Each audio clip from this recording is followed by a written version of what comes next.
ভারতের কথা মনে পড়ে আপনার? তা বলল সরাসরি আমাকে মোদিজি আর অমিত শাহ পাঠিয়েছেন। যদি একটা মসজিদ আমাদের বাবরি মসজিদ গেল, এত হইচই হলো।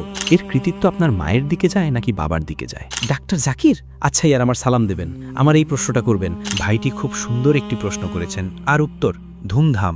বা এমন কোনো কঠিন প্রতিপক্ষ এসেছে? আর আমার উত্তর জানা নেই। জানা নেই? জানা নেই।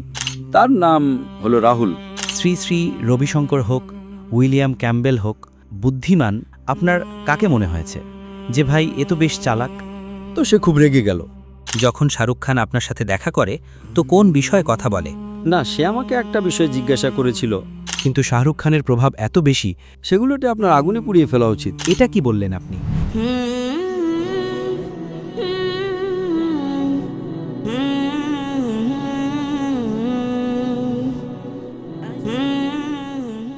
আসসালামু আলাইকুম সম্মানিত ভদ্রমহিলা ও ভদ্রমহোদয়গণ, আমি হলাম নাদির আলী। দ্বীনের তাবলীগ করে সারা বিশ্বকে করেছেন যোগ্য। আজ আমি যার সামনে বসে আছি তিনি হলেন ডক্টর জাকির নায়েক। আসসালামু আলাইকুম রহমতুল্লাহি ওয়া বারাকাতুহু। ওয়ালাইকুম আসসালাম রহমতুল্লাহি ওয়া বারাকাতুহু। স্বপ্ন সত্যি হলো। ডাক্তার সাহেব, আপনি বিশ্বাস করুন যে আমি যখন সাক্ষাৎকারের এই ধরনটি শুরু করেছিলাম তখন কিছু নাম আমি চিহ্নিত করেছিলাম যে এগুলো আল্লাহ করুন যেন বাস্তবায়িত হয়ে যায়। আপনার নাম সবার উপরে ছিল, আর আজ আমি আপনার সামনে বসে আছি। আলহামদুলিল্লাহ। এটা একটা স্মরণীয় মুহূর্ত আমার জন্য। আপনাকে অনেক অনেক ধন্যবাদ। আপনি এত অল্প সময়ের ঘোষণায় আমাদের এই আমন্ত্রণকে কবুল করেছেন। আপনি অনেক ব্যস্ত ছিলেন এবং আপনি আপনার ব্যস্ততা থেকে সময় বের করেছেন, আর আমি উড়ে 6 ঘন্টার বিমান যাত্রা করে সরাসরি আমি আপনার কাছে এসেছি আজ। অনেক শুক্রিয়া। আলহামদুলিল্লাহ। আলহামদুলিল্লাহ। ডাক্তার সাহেব ভালো আছেন? ঠিকঠাক আছেন? আলহামদুলিল্লাহ, আল্লাহর দয়া। আমরা ইংরেজিতে কথা বলবো নাকি উর্দুতে? যেটা আপনার পছন্দ হয়। সবার আগে আমরা একদম শৈশব থেকে শুরু করব। 1965 সালে আপনার জন্ম হয়েছে যা উইকিপিডিয়া বলে, ঠিক তো? জি হ্যাঁ, 18ই অক্টোবর। 18 অক্টোবর। 18ই অক্টোবর। আচ্ছা, কাকতালীয়ভাবে 18 অক্টোবর আমারও। ও মাশাআল্লাহ। 92। 92? 92, জি 18 অক্টোবর। 1965 সালে আপনার জন্ম হয়েছে মুম্বাইতে এবং আপনি সেখানেই জন্ম বেড়ে উঠেছেন। আর আপনি একটু আমাকে বলুন যে ছোটবেলার যে জাকির নায়েক ছিল, যে ছোট্ট বাচ্চাটি ছিল, সে কেমন ছিল? দুষ্টু ছিল, লাজুক ছিল, অন্তর্মুখী ছিল, বহির্মুখী ছিল, কি ছিল? আলহামদুলিল্লাহ। ছোটবেলায় আপনারা আমাকে বলতে পারতেন যে আমি দুষ্টু ছিলাম, আলহামদুলিল্লাহ। সাথে সাথে অনেকেই জানেন যে ছোটবেলা থেকেই আমি তোতলাই। আচ্ছা, তো যদি কেউ আমাকে জিজ্ঞেস করতো যে আমার নাম কি, তো আমি বলতাম আমার নাম হলো জাকির। তো ছোটবেলায় আমি তোতলাতাম। আমার পুরো বিদ্যালয়ের জীবনে আমাদের বিদ্যালয়ে সেন্ট পিটার্স উচ্চ বিদ্যালয়ে উপস্থিত বক্তৃতা নামক একটি বিষয় ছিল। তো তার ভেতরে শিক্ষকরা আমাকে PF দিতেন, পাস ফেল। বলতে পারেন যে আমার উপর দয়া করে, কারণ কথা বলতে গিয়ে তো আমি তোতলাতাম, দয়া করে আমাকে PF দিতেন।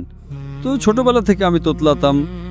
আর বিদ্যালয়ের ভেতরে আলহামদুলিল্লাহ আল্লাহর অনুগ্রহে আমি গণিত বিষয়ে, সেই বিষয়টা আমার সবচেয়ে বেশি পছন্দ ছিল। আর তার ভেতরে সবসময় প্রায়ই আমি পুরস্কার পেতাম। আমার পুরো জীবনে গণিতে সেরা। আর অবশ্যই আমাদের বিদ্যালয়ের ভেতরে উচ্চতর শ্রেণীতে 2টি বিভাগ ছিল। একটি ছিল বিকল্প 1, বিকল্প 2, IGCSE, যা আগে আমাদের বোর্ড ক্যামব্রিজ বোর্ড ছিল, পরে ভারতে স্থানান্তরিত হয়ে যায়। তো তার ভেতরে অষ্টম, নবম, দশম শেষ 3 বছরে বিকল্প 1, বিকল্প 2 থাকতো। বিকল্প 1 মানে বিজ্ঞান এবং গণিতের উচ্চতর স্তর, আর বিকল্প 2 মানে গণিত এবং বিজ্ঞানের নিম্নতর স্তর। তো আমি বিকল্প 1-এ ছিলাম। আর আলহামদুলিল্লাহ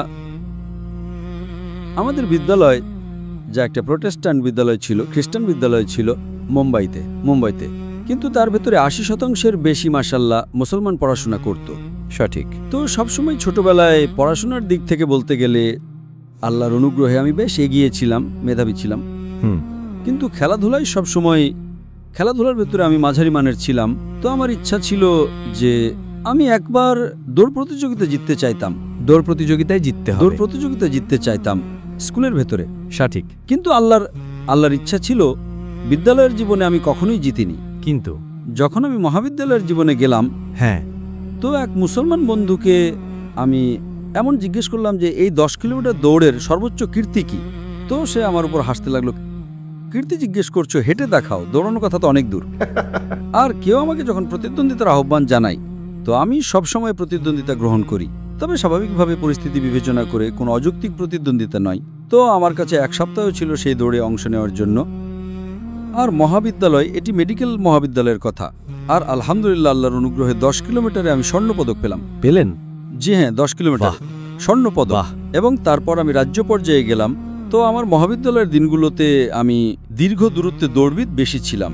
দূরের দৌড়, যার ভেতরে দমের প্রয়োজন হয়, অল্প দূরত্ব নয়। আমার ছেলে ফারিক মূলত অল্প দূরত্বে দৌড়বিদ। সে একজন খেলোয়াড়। তো শারীরিক চর্চার দিক থেকে বলতে গেলে সেটা আমার ইচ্ছা ছিল বিদ্যালয়ে, কিন্তু আল্লাহ তা পূরণ করেছেন মহাবিদ্যালয়ের জীবনে। আর খেলাধুলার ভেতরে অবশ্যই আমি ফুটবল পছন্দ করতাম। যে খেলাটি আমি কখনই পছন্দ করতাম না সেটা ছিল ক্রিকেট। ক্রিকেটে আমার মনে হতো ক্রিকেট ছিল একটা সময়ের অপচয়। ক্রিকেটে তো আমাদের ভারত পাকিস্তানে সবচেয়ে বেশি ডাক্তার খেলাটি হয় সাহেব, টিভি ভাঙা হয়। আমাদের ম্যাডাম একটি কথা বলতেন যে ক্রিকেটে 2 জন মানুষ খেলছে, বাকি 9 জন মানুষ দাঁড়িয়ে দাঁড়িয়ে দেখছে। এটি একটি অদ্ভুত খেলা, কিন্তু ভারত পাকিস্তানে খুব বিখ্যাত। ভারত পাকিস্তানে অনেক বিখ্যাত, কিন্তু আমার দৃষ্টিকোণ থেকে এটি একটা সময়ের অপচয়। সময়ের অপচয়, সঠিক। তাতে যতটুকু ব্যায়াম বেশ কম অন্যান্য খেলাধুলার তুলনায়। ফুটবল ভালো, ফুটবল হোক, হকি হোক, ভলিবল হোক, বাস্কেটবল হোক, তার ভেতর আলহামদুলিল্লাহ শারীরিক কার্যকলাপ বেশি হয়। আমি এইমাত্র আমার টিমের সাথে কথা বলছিলাম। আমি বললাম, মাশাআল্লাহ, দেখুন ভাই ডাক্তার সাহেব, দুনিয়াতেও জান্নাতে থাকছেন, ইনশাল্লাহ আখিরাতেও জান্নাত। দুনিয়াতেও এত সুন্দর জায়গা যে সবুজ প্রকৃতি, আর পুত্রজায়া এত সুন্দর জায়গা যে আপনি বেছে নিয়েছেন। ভারত থেকে হিজরত করতে হয়েছে, ভারতের কথা মনে পড়ে আপনার? ভারত অবশ্যই। সামগ্রিকভাবে তো আল্লাহ তাআলা যে পরিকল্পনা করেছেন, অমাকারু অমাকার আল্লাহ আল্লাহু খায়রুল মাকিরিন, আল্লাহ সবচেয়ে উত্তম পরিকল্পনাকারী। তো ভারত ছাড়ার আক্ষেপ তো হয়েছিল প্রথমে, তারপর আমরা এখানে এলাম, বেশ কিছু লাভ হয়েছে, সামগ্রিকভাবে বেশ ভালো। কিন্তু আমরা ভারতে যে জিনিসের অভাববোধ করি সেটা হলো সেই দাওয়াত যা আমরা বড় খোলা মাঠে উন্মুক্তভাবে করতাম। 10-10 লাখের ভিড়, জি হ্যাঁ, মুসলমান এবং অমুসলিমদের সাথে। হ্যাঁ, আর অমুসলিম প্রায় 25%, 20 থেকে 25% আসতো। তো যদি জমায়েত হতো 1 লাখের, 25% হতো, 25,000 হতো অমুসলিম, অনেক বড় কাজ। যখন জমায়েত 5 লাখের হতো তো 25% হতো, অনেক বড় কাজ। জমায়েত 1 মিলিয়নেরও হয়েছে, 10 লাখের, তো তার মধ্যে থেকে 2.5 লাখ, 10 লাখেরও এতটাও জানা গেছে 2.5 লাখ অমুসলিম হতো। তো ওই যে দৃশ্য, ভারত ছাড়া কেবল 2 বা 3টি দেশে, আরও হতে পারে, আচ্ছা, হতে পারে ভারতের সমকক্ষ এত বড় জমায়েত কোথায়? একটি হতে পারে পাকিস্তানে, জি, একদম ঠিক আছে। একটি হতে পারে বাংলাদেশে, ঠিক আছে, আর একটি ইন্দোনেশিয়াতে। একদম 3টেই সঠিক নাম বলেছেন। আর এখন পর্যন্ত আমি যখন পাকিস্তানে গিয়েছিলাম সেই সময় তো আমি বক্তৃতা দিতাম না, আমি বক্তাই ছিলাম না। প্রথমবার জনসমক্ষে বক্তব্য যা ছোট পর্যায়ের উপরে আমার আয়োজনে দিয়েছিলাম 1992 সালে, জনসমক্ষে দিয়েছিলাম 1994 সালে, 93-94 সালে। আর তারপর এবার বাংলাদেশে যাওয়ার আমার পরিকল্পনা তৈরি হয়েছিল 2 বার। একবার যখন ডক্টর আহমেদ দিদাত, শেখ দিদাতের সাথে, আমার সেই সাল মনে নেই, কিন্তু আপনি এখনো পর্যন্ত বাংলাদেশে যাননি? এখনো যাইনি। আচ্ছা, তো 88 ছিল না 92 ছিল, এমন কিছু। দিদাত সাহেব যাওয়ার কথা ছিল, তো আমিও ভিসার আবেদন করে দিলাম। ভিসা লেগে গেল, সেই সফর বাতিল হয়ে গেল, তো আমি আর যাইনি। তারপর 13 সালের কথা, যে আমি রিয়াদ থেকে ভিসার আবেদন করেছিলাম। তারপর সেখান থেকে গোয়েন্দা সংস্থার খবর চলে এলো জমায়েত অনেক বড় হতে চলেছে, এখন পরিস্থিতি ঠিক নেই। ওহো, তো আপনি স্থগিত করলে ভালো হবে। তো 13 সালেও ভিসা লেগে গেল আর বাতিল হয়ে গেল। পাকিস্তানের কেমন প্রশ্ন আপনি জিজ্ঞেস করলেন, পাকিস্তান আসুন, আপনি কবে আসবেন? আসেননি কবে? এসে গেছি। পরবর্তী পরিকল্পনা আমার হয়েছিল যখন আমি হিজরত করলাম, 2016 সালে হিজরত করলাম। 16, হ্যাঁ, আমার সুযোগ ছিল হয়তোবা যে এখন কয়েক মাস পরে ফিরে যাব, 1 বছর পর, 2 বছর পর। তো যখন 3-4 বছর পর জানা গেল যে এখন যাওয়ার সম্ভাবনা নেই, ভারত, তো আমি সিদ্ধান্ত নিলাম এখন পাকিস্তান যেতে পারি আমি। তো 2020 সালের শুরুতে বা 19 সালের শেষে যখন সিদ্ধান্ত নিলাম যে এখন ভারত যাওয়ার সম্ভাবনা তো অনেক কম, এখন পাকিস্তান যাওয়ায় কোনো ক্ষতি নেই। পাকিস্তান তো আমাকে স্বাগতম জানাবে, অনেক দাওয়াত আছে, অনেক লোক জানে আমাকে। স্যার, আমার একটি প্রশ্ন জাগে। জি হ্যাঁ, আর এই ভারতীয় শ্রোতা যারা চিন্তাশীল শ্রোতা তাদের কাছ থেকেও প্রশ্ন যে এমন একজন ব্যক্তি যাকে আমি মনে করি যে এই উম্মতের মধ্যে এই সময়ে আন্তর্জাতিকভাবে তুলনামূলক ধর্মতত্ত্বকে এত ভালোভাবে বোঝেন যা হয়তো যার কোনো দৃষ্টান্ত পাওয়া যায় না, ভারতে মানে এটা বুঝতে পারছি না যে কেন আপনি যেতে পারবেন না। আপনার বাড়ি মানে আপনি মক্কায় আছেন আর আপনি জানতে পারছেন যে ভারতে এটা হয়ে গেল, আর আপনি মক্কা থেকে নিজের বাড়িতে যানই না, আর আপনি মালয়েশিয়ায় স্থানান্তরিত হয়ে যান। এটা একটু এই জিনিসটা বলুন, এটা কি ছিল, কি হুমকি ছিল? পাকিস্তান আসার উপর কোনো নিষেধাজ্ঞা ছিল না। আগে পাকিস্তান ভিসা পাওয়া কঠিন ছিল, কিন্তু আমার জন্য অনেক সহজ ছিল। সবাই জানেন, আমার বাবাও জানতেন। পাকিস্তান ভিসা পাওয়া তো আমার জন্য তো একটি ফোন কল ছিল। ঠিক আছে, তো নিষেধাজ্ঞা তো ছিল না, যেতে চাইলে তো যেতে পারতাম। আর আমি 91 সালে গিয়েছিলাম, কিন্তু যে দাওয়াতের কাজ আমি করছিলাম, তো ইসলামের মূলনীতি আছে, শরীয়তের মূলনীতি আছে। একটি বড় ক্ষতি এড়ানোর জন্য একটি ছোট ক্ষতি হতে দেওয়া উচিত। যে ছোট ক্ষতিকে মেনে নাও বড় ক্ষতি থেকে বাঁচার জন্য। যদি আমি পাকিস্তান যেতাম আসতাম, হতে পারে আমার প্রতিষ্ঠান নিষিদ্ধ হয়ে যেত, যখন তারা অভিযোগ করত যে ISI এর সাথে যুক্ত আছে। জি। তো সেই ভয়ের কারণে আমি যাইনি। এমন নয়, আমি তো পাকিস্তানদের ভালোবাসি। বাইরে যখন যেতাম, পৃথিবীর বেশিরভাগ ক্ষেত্রেই যদি কোনো রাষ্ট্রদূতের সাথে দেখা হতো, সেটা পাকিস্তানি রাষ্ট্রদূত।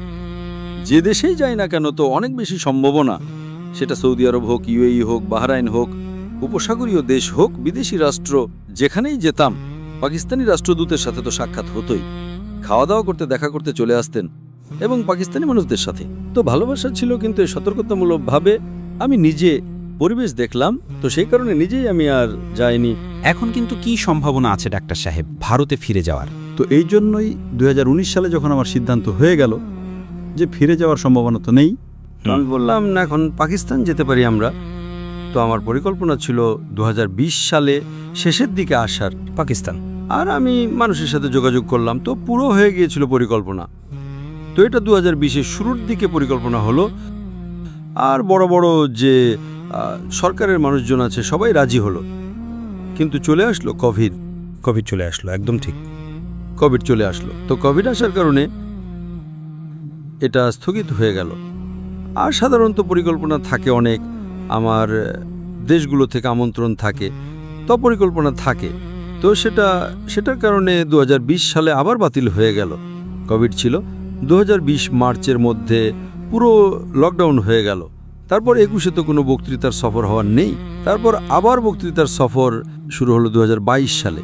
21-এ মালয়েশিয়াতে শুরু করলাম বক্তৃতা দেওয়া আমি, কিন্তু আন্তর্জাতিকভাবে 22 থেকে শুরু হলো, এবং এখন আবার খুলে গেছে। তো এখন আপনার আছে ইচ্ছা? জি হ্যাঁ, এখন তো ইচ্ছা আছে। আমন্ত্রণ আবার থেকে আসতে শুরু করেছে, এবং 2020-এ আপনি আসার কথা ছিল। স্যার, আমার এমন মনে হচ্ছে যে এখনই আপনি চলে আসবেন, আমার মন বলছে। এখন আমন্ত্রণ সম্প্রতি চলে এসেছে, তো ইনশাআল্লাহ। কিন্তু এখন আবার সেই অবস্থা যা হয় পাকিস্তানে, হ্যাঁ, এই প্রতিবাদ হচ্ছে, ওই প্রতিবাদ হচ্ছে। তো ওই তারিখের একটু ইনশাআল্লাহ, আল্লাহ যদি চান, তো আমি চাই যে এই বছর আসি ইনশাল্লাহ। ইনশাআল্লাহ। আশাবাদী দোয়া করবেন সম্মানিত ভদ্রমহিলা ও ভদ্রমহোদয়গণ, আপনারাও যে ডাক্তার সাহেব পাকিস্তানে আসেন। ডাক্তার সাহেব, আমার প্রশ্ন সেখানেই থেকে গেল, এখন ভারতে যাওয়া আপনার জন্য সম্ভব কিনা? ভারতে যাওয়া তো একদম সহজ, বাইরে বের হওয়া কঠিন। যাওয়া তো এরা তো লাল গালিচা দিয়ে দেবে আমাকে, আসো ভাই আসো, আচ্ছা, ভেতরে আসো, জেলে বসো, अरेस्ट कर लेंगे वो। স্পষ্টতই আচ্ছা। তাদের তালিকায় তো 1 নম্বর সন্ত্রাসী জাকির নায়েক। যদি আমি বড় সংখ্যায় অমুসলিমরা যদি ইসলাম দ্বারা প্রভাবিত হয়ে ইসলাম গ্রহণ করে, আল্লাহ তাদেরকে হেদায়েত দেন, তো আমি তাদের জন্য সন্ত্রাসী হয়ে গেলাম, তাই না? যদিও অনেক অভিযোগ লাগিয়েছে, কিন্তু আল্লাহর সাহায্যে একটাও অভিযোগ প্রমাণিত হয়নি, মাশাআল্লাহ।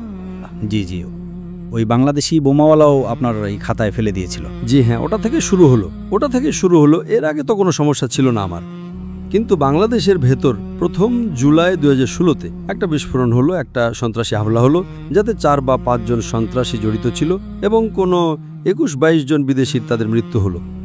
তার মধ্যে একজন যে সন্ত্রাসী ছিল, সে আমার ফেসবুকের অনুসারী ছিল। আন্দাজ করে বাংলাদেশি খবরের কাগজ 3 জুলাই তথ্য দিল যে সন্ত্রাসীদের মধ্যে একজন ফেসবুকে ডাক্তার জাকির নায়েকের অনুসারী ছিল। ভারতীয় গণমাধ্যম সেটাকে বিকৃত করল, জি, আর বলল সে অনুপ্রাণিত ছিল। একজন অনুসারী হওয়া আলাদা ব্যাপার, আর একজন অনুপ্রাণিত প্রভাবিত হয়ে সন্ত্রাসী কাজ করা আলাদা ব্যাপার, আর একজন অনুসারী হওয়া আলাদা ব্যাপার। ধারণা দিয়ে দিল যে আপনার সঙ্গী, কিন্তু জাকির নায়েকের বক্তৃতা দেখে সে ওই সন্ত্রাসী হামলা করেছে। তাও বা তো ভারতীয় গণমাধ্যমে আর সেই সময় ওই সপ্তাহে আলহামদুলিল্লাহ পৃথিবীতে সবচেয়ে বেশি খোঁজা নাম ছিল জাকির নায়েক। আপনি গুগলের উপরে জাকির নায়েক প্রতিদিন প্রায় 40-50টা খবরের কাগজ, ভারতীয় খবরের কাগজ। তো আমাকে রাতারাতি স্যার বিক্রি মোদী সরকার আমাকে আরো বিখ্যাত বানিয়ে দিল। তো এই জন্য আমি বললাম তাদেরকে, আমি বললাম জাজাকাল্লাহ। আর জাজাকাল্লাহ মানে আল্লাহ তাদেরকে প্রতিদান দিন। যে মানুষগুলো আরবি জানে তারা বুঝে গেল আমি কি বললাম। ইংরেজিতে ধন্যবাদও বললাম, কোনো সমস্যা নেই, কিন্তু একটা জাজাকাল্লাহ আলাদা হয় আর একটা জাজাকাল্লাহ খায়রান আলাদা হয়। জাজাকাল্লাহ মানে আল্লাহ তাদেরকে প্রতিদান দিন যেমন করেছে, ভালোর ভালো খারাপের খারাপ। বাহ! এই জন্য যদি আমি কোনো মুসলমান যদি আরবের মানুষকে বলি যে আরবি জানে আর ইসলাম জানে, জাজাকাল্লাহ, বলবে কি গালি দিচ্ছেন নাকি আমাকে? গালিও হতে পারে, গালি তো নয়, হতে পারে, কিন্তু আমি কি কোনো ভুল করেছি? তো জাজাকাল্লাহ মানে আল্লাহ তাদেরকে প্রতিদান দিন। তো যদি কোনো খারাপ কাজ করে সেটার জন্যও হতে পারে। তো সত্যি যদি কাউকে আপনি ধন্যবাদ জানাতে চান তাহলে হওয়া উচিত জাজাকাল্লাহ খায়রান, জাজাকাল্লাহ, আল্লাহ আপনাকে প্রতিদান দিন আপনার ভালো কাজের। একদম ঠিক আছে, সঠিক। তো একটা কথা হলো যে মোদির কাছ থেকে আমার অনেক লাভও হয়েছে আলহামদুলিল্লাহ। হিজরত করেছি, হিজরত তো করতাম না আমি, আর হিজরত করে অনেক লাভও হয়েছে। আল্লাহ তাআলার এটা পরিকল্পনা। আল্লাহ তাআলা যে পরিকল্পনা করেন, তো যে মানুষগুলো ইসলামের শত্রু থাকে তাদের দিয়েও অনেক ভালো কাজ করিয়ে নেন। মোদি সাহেবকে কোনো পরামর্শ দেবেন? ওনাকে তো অনেক পরামর্শ দিয়ে দিয়েছে আমি। কি বলবেন মোদি সাহেব এই মুহূর্তে ভারতের জন্য কেমন, আপনার মতে কি? এখন তো 10 বছর তো অনেক রাজত্ব করেছে, এখন এই নির্বাচনের মধ্যে একটু ওনার জনপ্রিয়তা কমে গেছে। হয়েছে, অনেক কমে গেছে আগের তুলনায়। উনি বলেছিলেন ওনার দল এবং উনি নিজে বলেছিলেন যে আমরা 400 পার করব। 543টা আসন আছে, 543টা আসন আছে, ওনাদের 400-র বেশি পাওয়ার কথা ছিল। আল্লাহর সাহায্যে 50% পাননি উনি। প্রথম নির্বাচনে 50-এর বেশি পেয়েছিল, 50 থেকে 53% জোটের সাথে হয়ে গিয়েছিল। আলহামদুলিল্লাহ ওনার দল একাই 50% পার করেছিল, 54 বা 55%, আর জোটের সাথে প্রায় 64-65-র উপরে হয়ে গেল।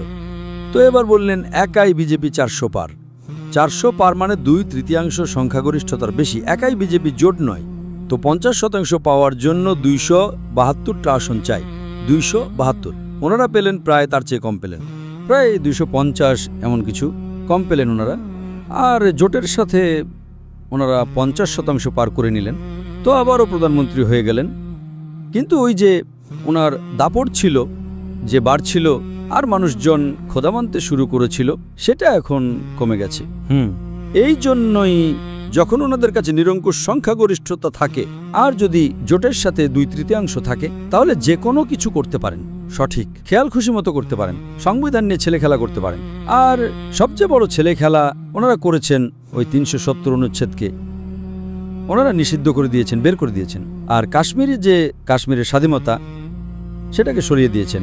আর ওই সময় এটা চলছিল, তখন 370 বের করার আগে কয়েক মাস আগে ওনারা ওনাদের একজন অধস্তন একজন দূত, ইংরেজিতে বলে, একজন মানুষকে পাঠালেন আমার সাথে দেখা করার জন্য। মালয়েশিয়াতে দেখা করতে চেয়েছিল। আমি বললাম ঠিক আছে, কোনো সমস্যা নেই।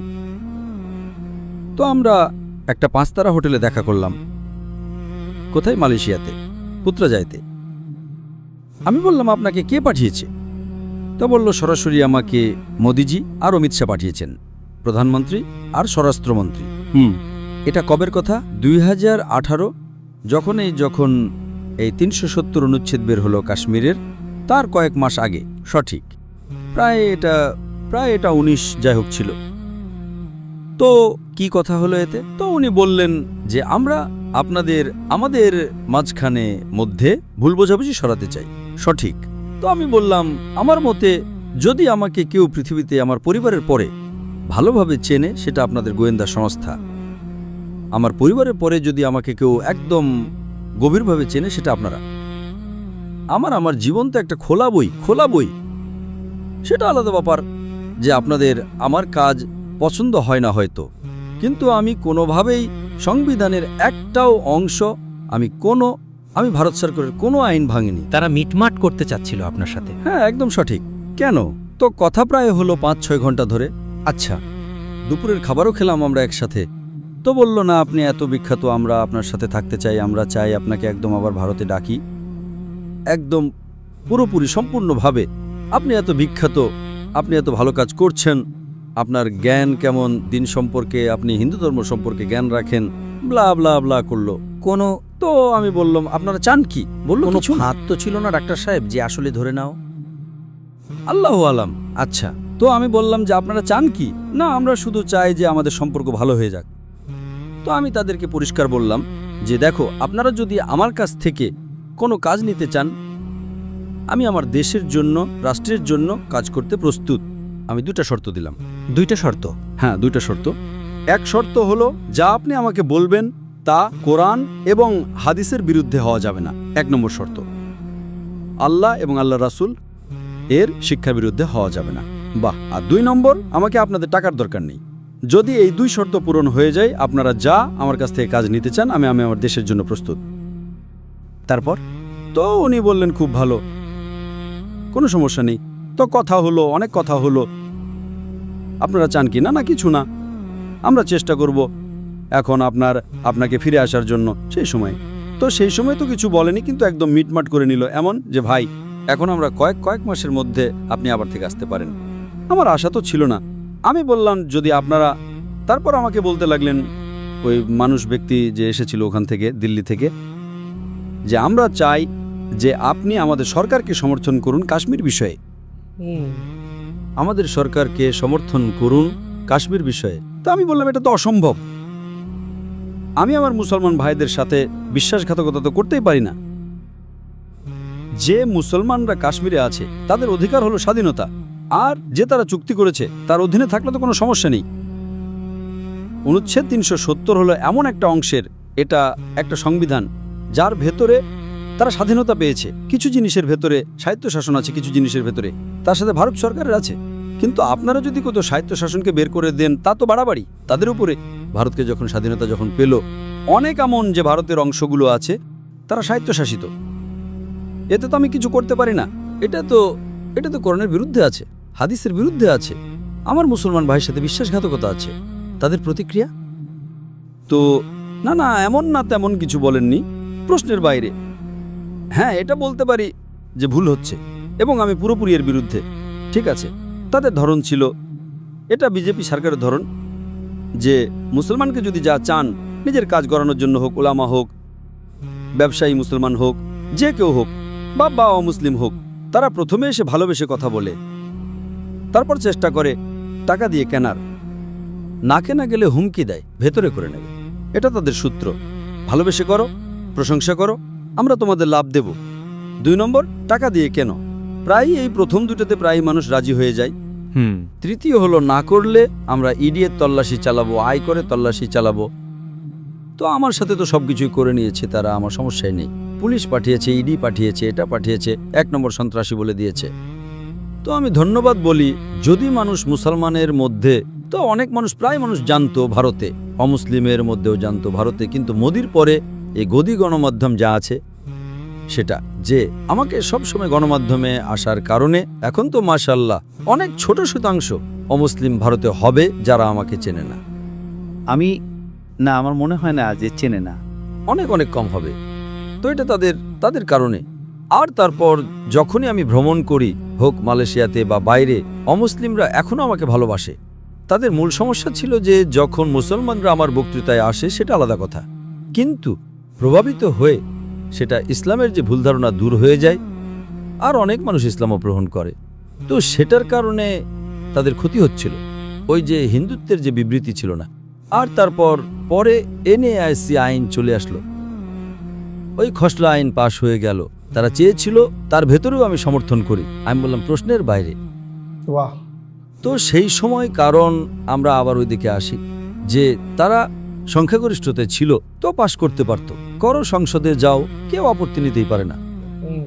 বিরোধী দলীয় নেতাও নেই। ভারতীয় সংসদের নিয়ম হলো, বিরোধী দলীয় নেতা হওয়ার জন্য আপনার দলকে কমপক্ষে 10% আসন চাই।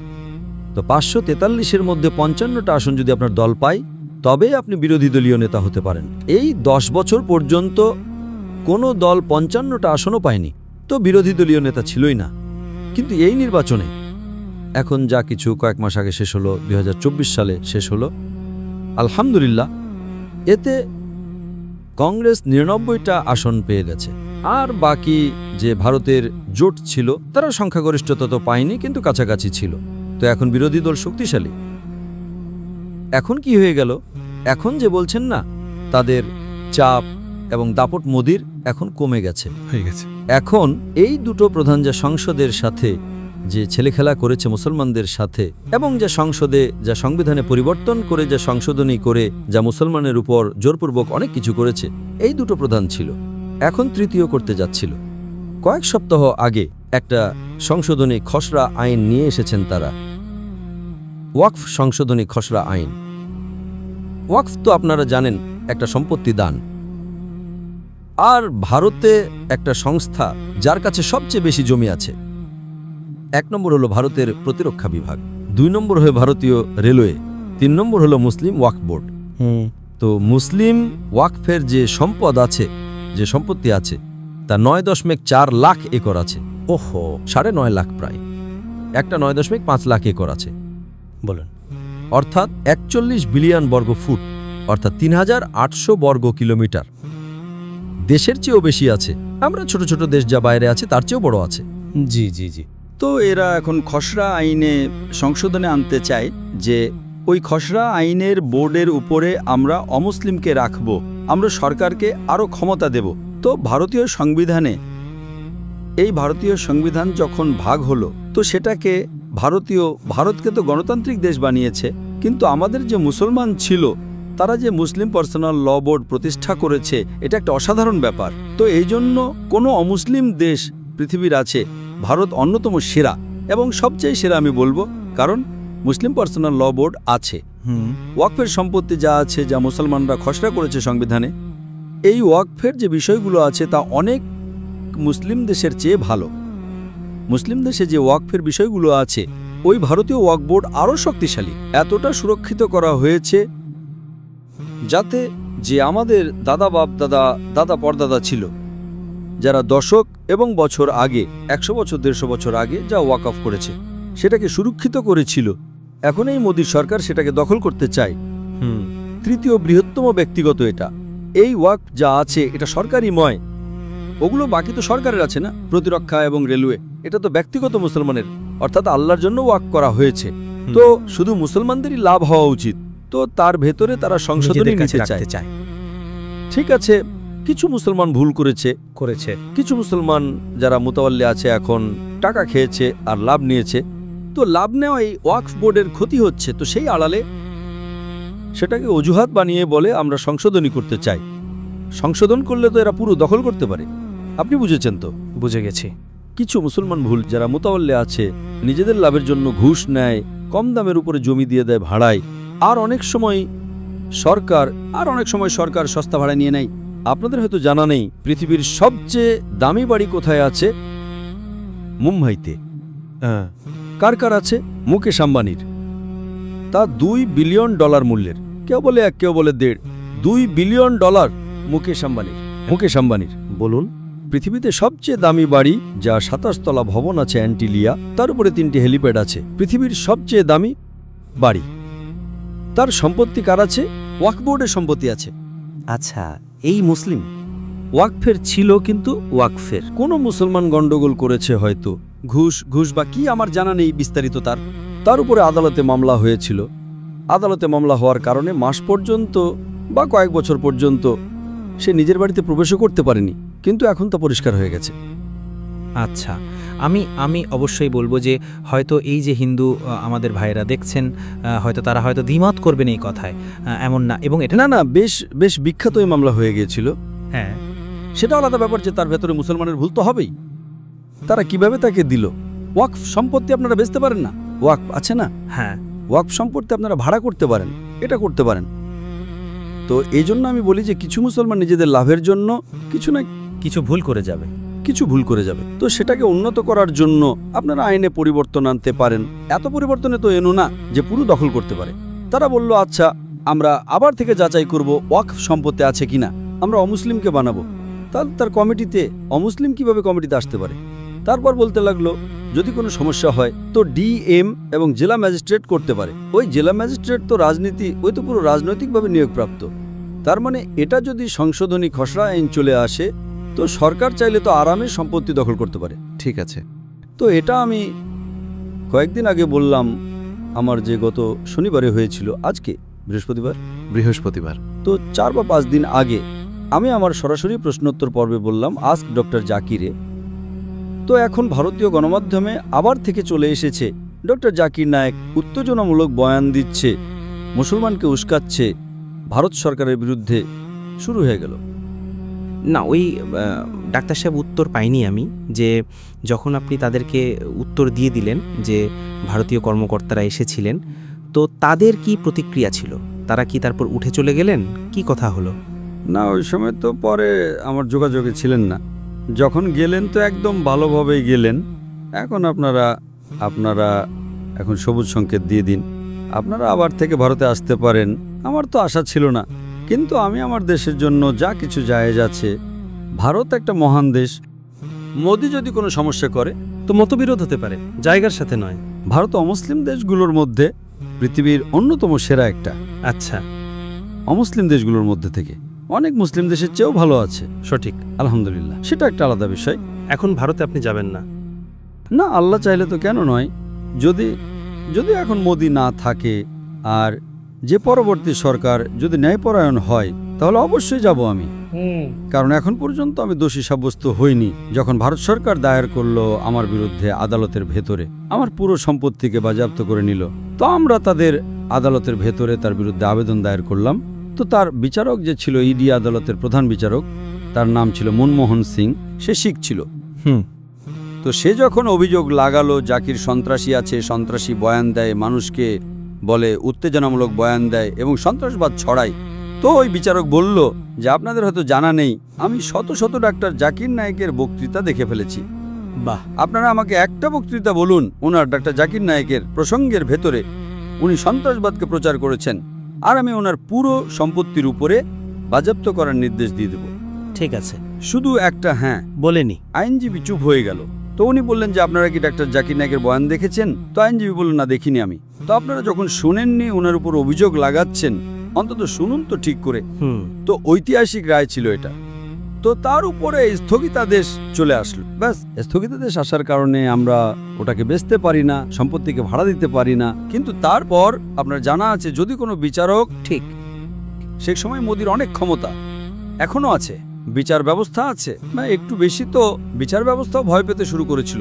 আপনি বয়ান তাদের, যদি আপনি রায় তাদের হিসাব অনুযায়ী না দেন, আপনাকে বদলি করে নেয়, তাদের হাতে আছে। ঠিক আছে। তো হস্তক্ষেপ অনেক ছিল, এটা এখন কমে গেছে। তো এই যে আপনি বলছেন মোদির যে ক্ষমতা আছে, এখন এই সংশোধনী বিল কি হয়ে গেল, যখন তারা উপস্থাপন করলো বিরোধী দল আপত্তি জানালো, তো সংসদকে এটা বিচার বিভাগের হাতে দিতে হয়েছিল। সংসদ, আপনি বুঝেছেন তো? আর বলল যার আপত্তি আছে 13ই সেপ্টেম্বর হলো শেষ সময়সীমা। 13ই সেপ্টেম্বর পর্যন্ত যে মুসলমানের এই বিলের উপর আপত্তি আছে, আপত্তি করুক। তো এটা বিচার বিভাগীয় পর্ষদ হয়ে গেল। তো আমি আমার বয়ানে বললাম আর একটা বার্তা প্রকাশ করলাম যে এখন মুসলমানকে জাগতে হবে। যদি একটা মসজিদ, আমাদের বাবরি মসজিদ গেল, এত হইচই হলো, ঠিক আছে, হাত থেকে বেরিয়ে গেল।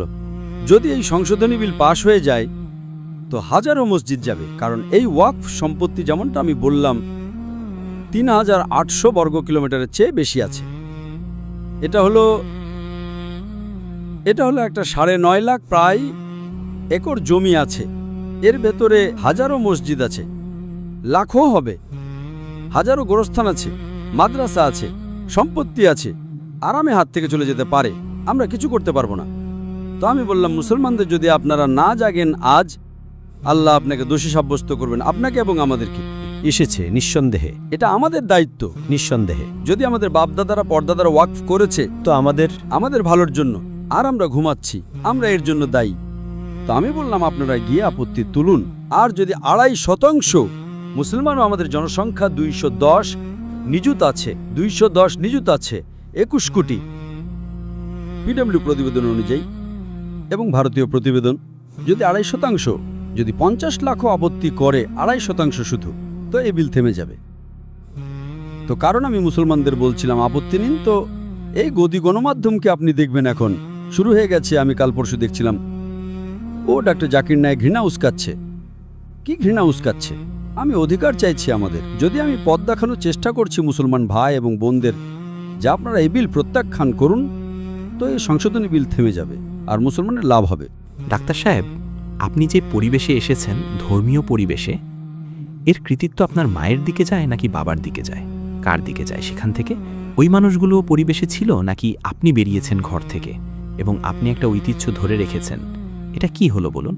বেশিরভাগ ঘরের পরিবেশ ছিল, আলহামদুলিল্লাহ, ঘরের পরিবেশ বেশ ইসলামী ছিল, কিন্তু মা বাবা কখনোই আমাদের বাধ্য করেননি, কখনোই। फोर्स नहीं किया कि भाई नमाज पढ़ो, कहते थे। কিন্তু কখনো জোর জবরদস্তি করেননি। ঠিক আছে। তো আমরা যখন আমি বিদ্যালয়ে ছিলাম, তো ছোটবেলা থেকে মনে আছে আমার যে আমি শিশু শ্রেণীর ভেতর বা প্রাথমিকে রোজা রেখেছি, কিন্তু পুরো মাস আমি পূর্ণ করেছি দ্বিতীয় শ্রেণীতে 7 বছর বয়সে। তো 7 বছর বয়সে সবচেয়ে প্রথমবার আমি পুরো রমজান রোজা রেখেছি। মাশাল্লাহ। তার আগে 4 বা 5 বছর বয়সে আমি 5-10টা এমন রেখে থাকব। আর যতদূর নামাজ পড়ার প্রশ্ন আছে, তো আমি আমার মা বাবাকে দেখতাম, তো আমি নামাজ পড়তাম, কখনো দিনে 2 বার, কখনো দিনে 3 বার, কখনো 4 বার, কিন্তু কখনো মা বাবা জোর জবরদস্তি করেননি। কিন্তু মানুষজন পড়তো, তো আমিও পড়তাম।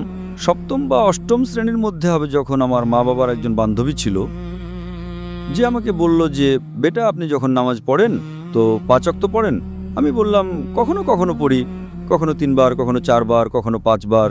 তো তিনি বললেন যে আপনি যখন নামাজ পড়বেন, তো যদি আপনি আসরের নামাজ পড়েন তো আল্লাহর কাছে দোয়া করুন যে আপনার মাগরিব যেন ছুটে না যায়। যখন মাগরিবের নামাজ পড়বেন তো নামাজের পর দোয়া করুন যে এশা যেন ছুটে না যায়। বাহ। এশার যখন নামাজ পড়বেন দোয়া করুন যে ফজর যেন ছুটে না যায়, আর ফজরের পর দোয়া করুন যে জোহর যেন ছুটে না যায়, জোহরের পর আসর যেন ছুটে না যায়। এটা 40 দিন পর্যন্ত করুন, তারপর আপনার যদি যতবার পড়ার ইচ্ছা হয় পড়ুন। তো আমি বললাম আচ্ছা ইনশাল্লাহ 40 দিন তো পুরো করব আমি, 40 দিন করাতে কি আছে। বাহ। তো সেই সময় থেকে আলহামদুলিল্লাহ। বলে 40 দিন যদি আপনি নামাজকে না ছাড়েন না, তো তারপর 40 দিনের পর নামাজ আপনাকে ছাড়বে না, নামাজ ধরে নেবে আপনাকে। এটা একটা অভ্যাস হয়, আলহামদুলিল্লাহ হয়ে যায়। তো 7ম শ্রেণীতে ছিলাম আমি প্রায় আনুমানিকভাবে। সেই সময় থেকে মাশাল্লাহ 5 ওয়াক্তের নামাজ। তো যতদূর ঘরের পরিবেশ ইসলামী ছিল, কিন্তু এটা উন্মুক্ত ছিল। যেমন আব্বা আম্মি আমাদেরকে স্বাধীনতা দিয়েছিলেন, যা আপনার ঠিক মনে হয় করুন, তারা পথ দেখাতেন। কিন্তু একজন সাধারণ মুসলমান যা করে, 5 ওয়াক্ত নামাজ মাশাল্লাহ পড়তাম 7 বছর বয়স থেকে। আমি দুঃখিত, 7ম শ্রেণী থেকে 13 বছর বয়স থেকে রোজা রাখতাম, মাশাল্লাহ হজও করেছিলাম।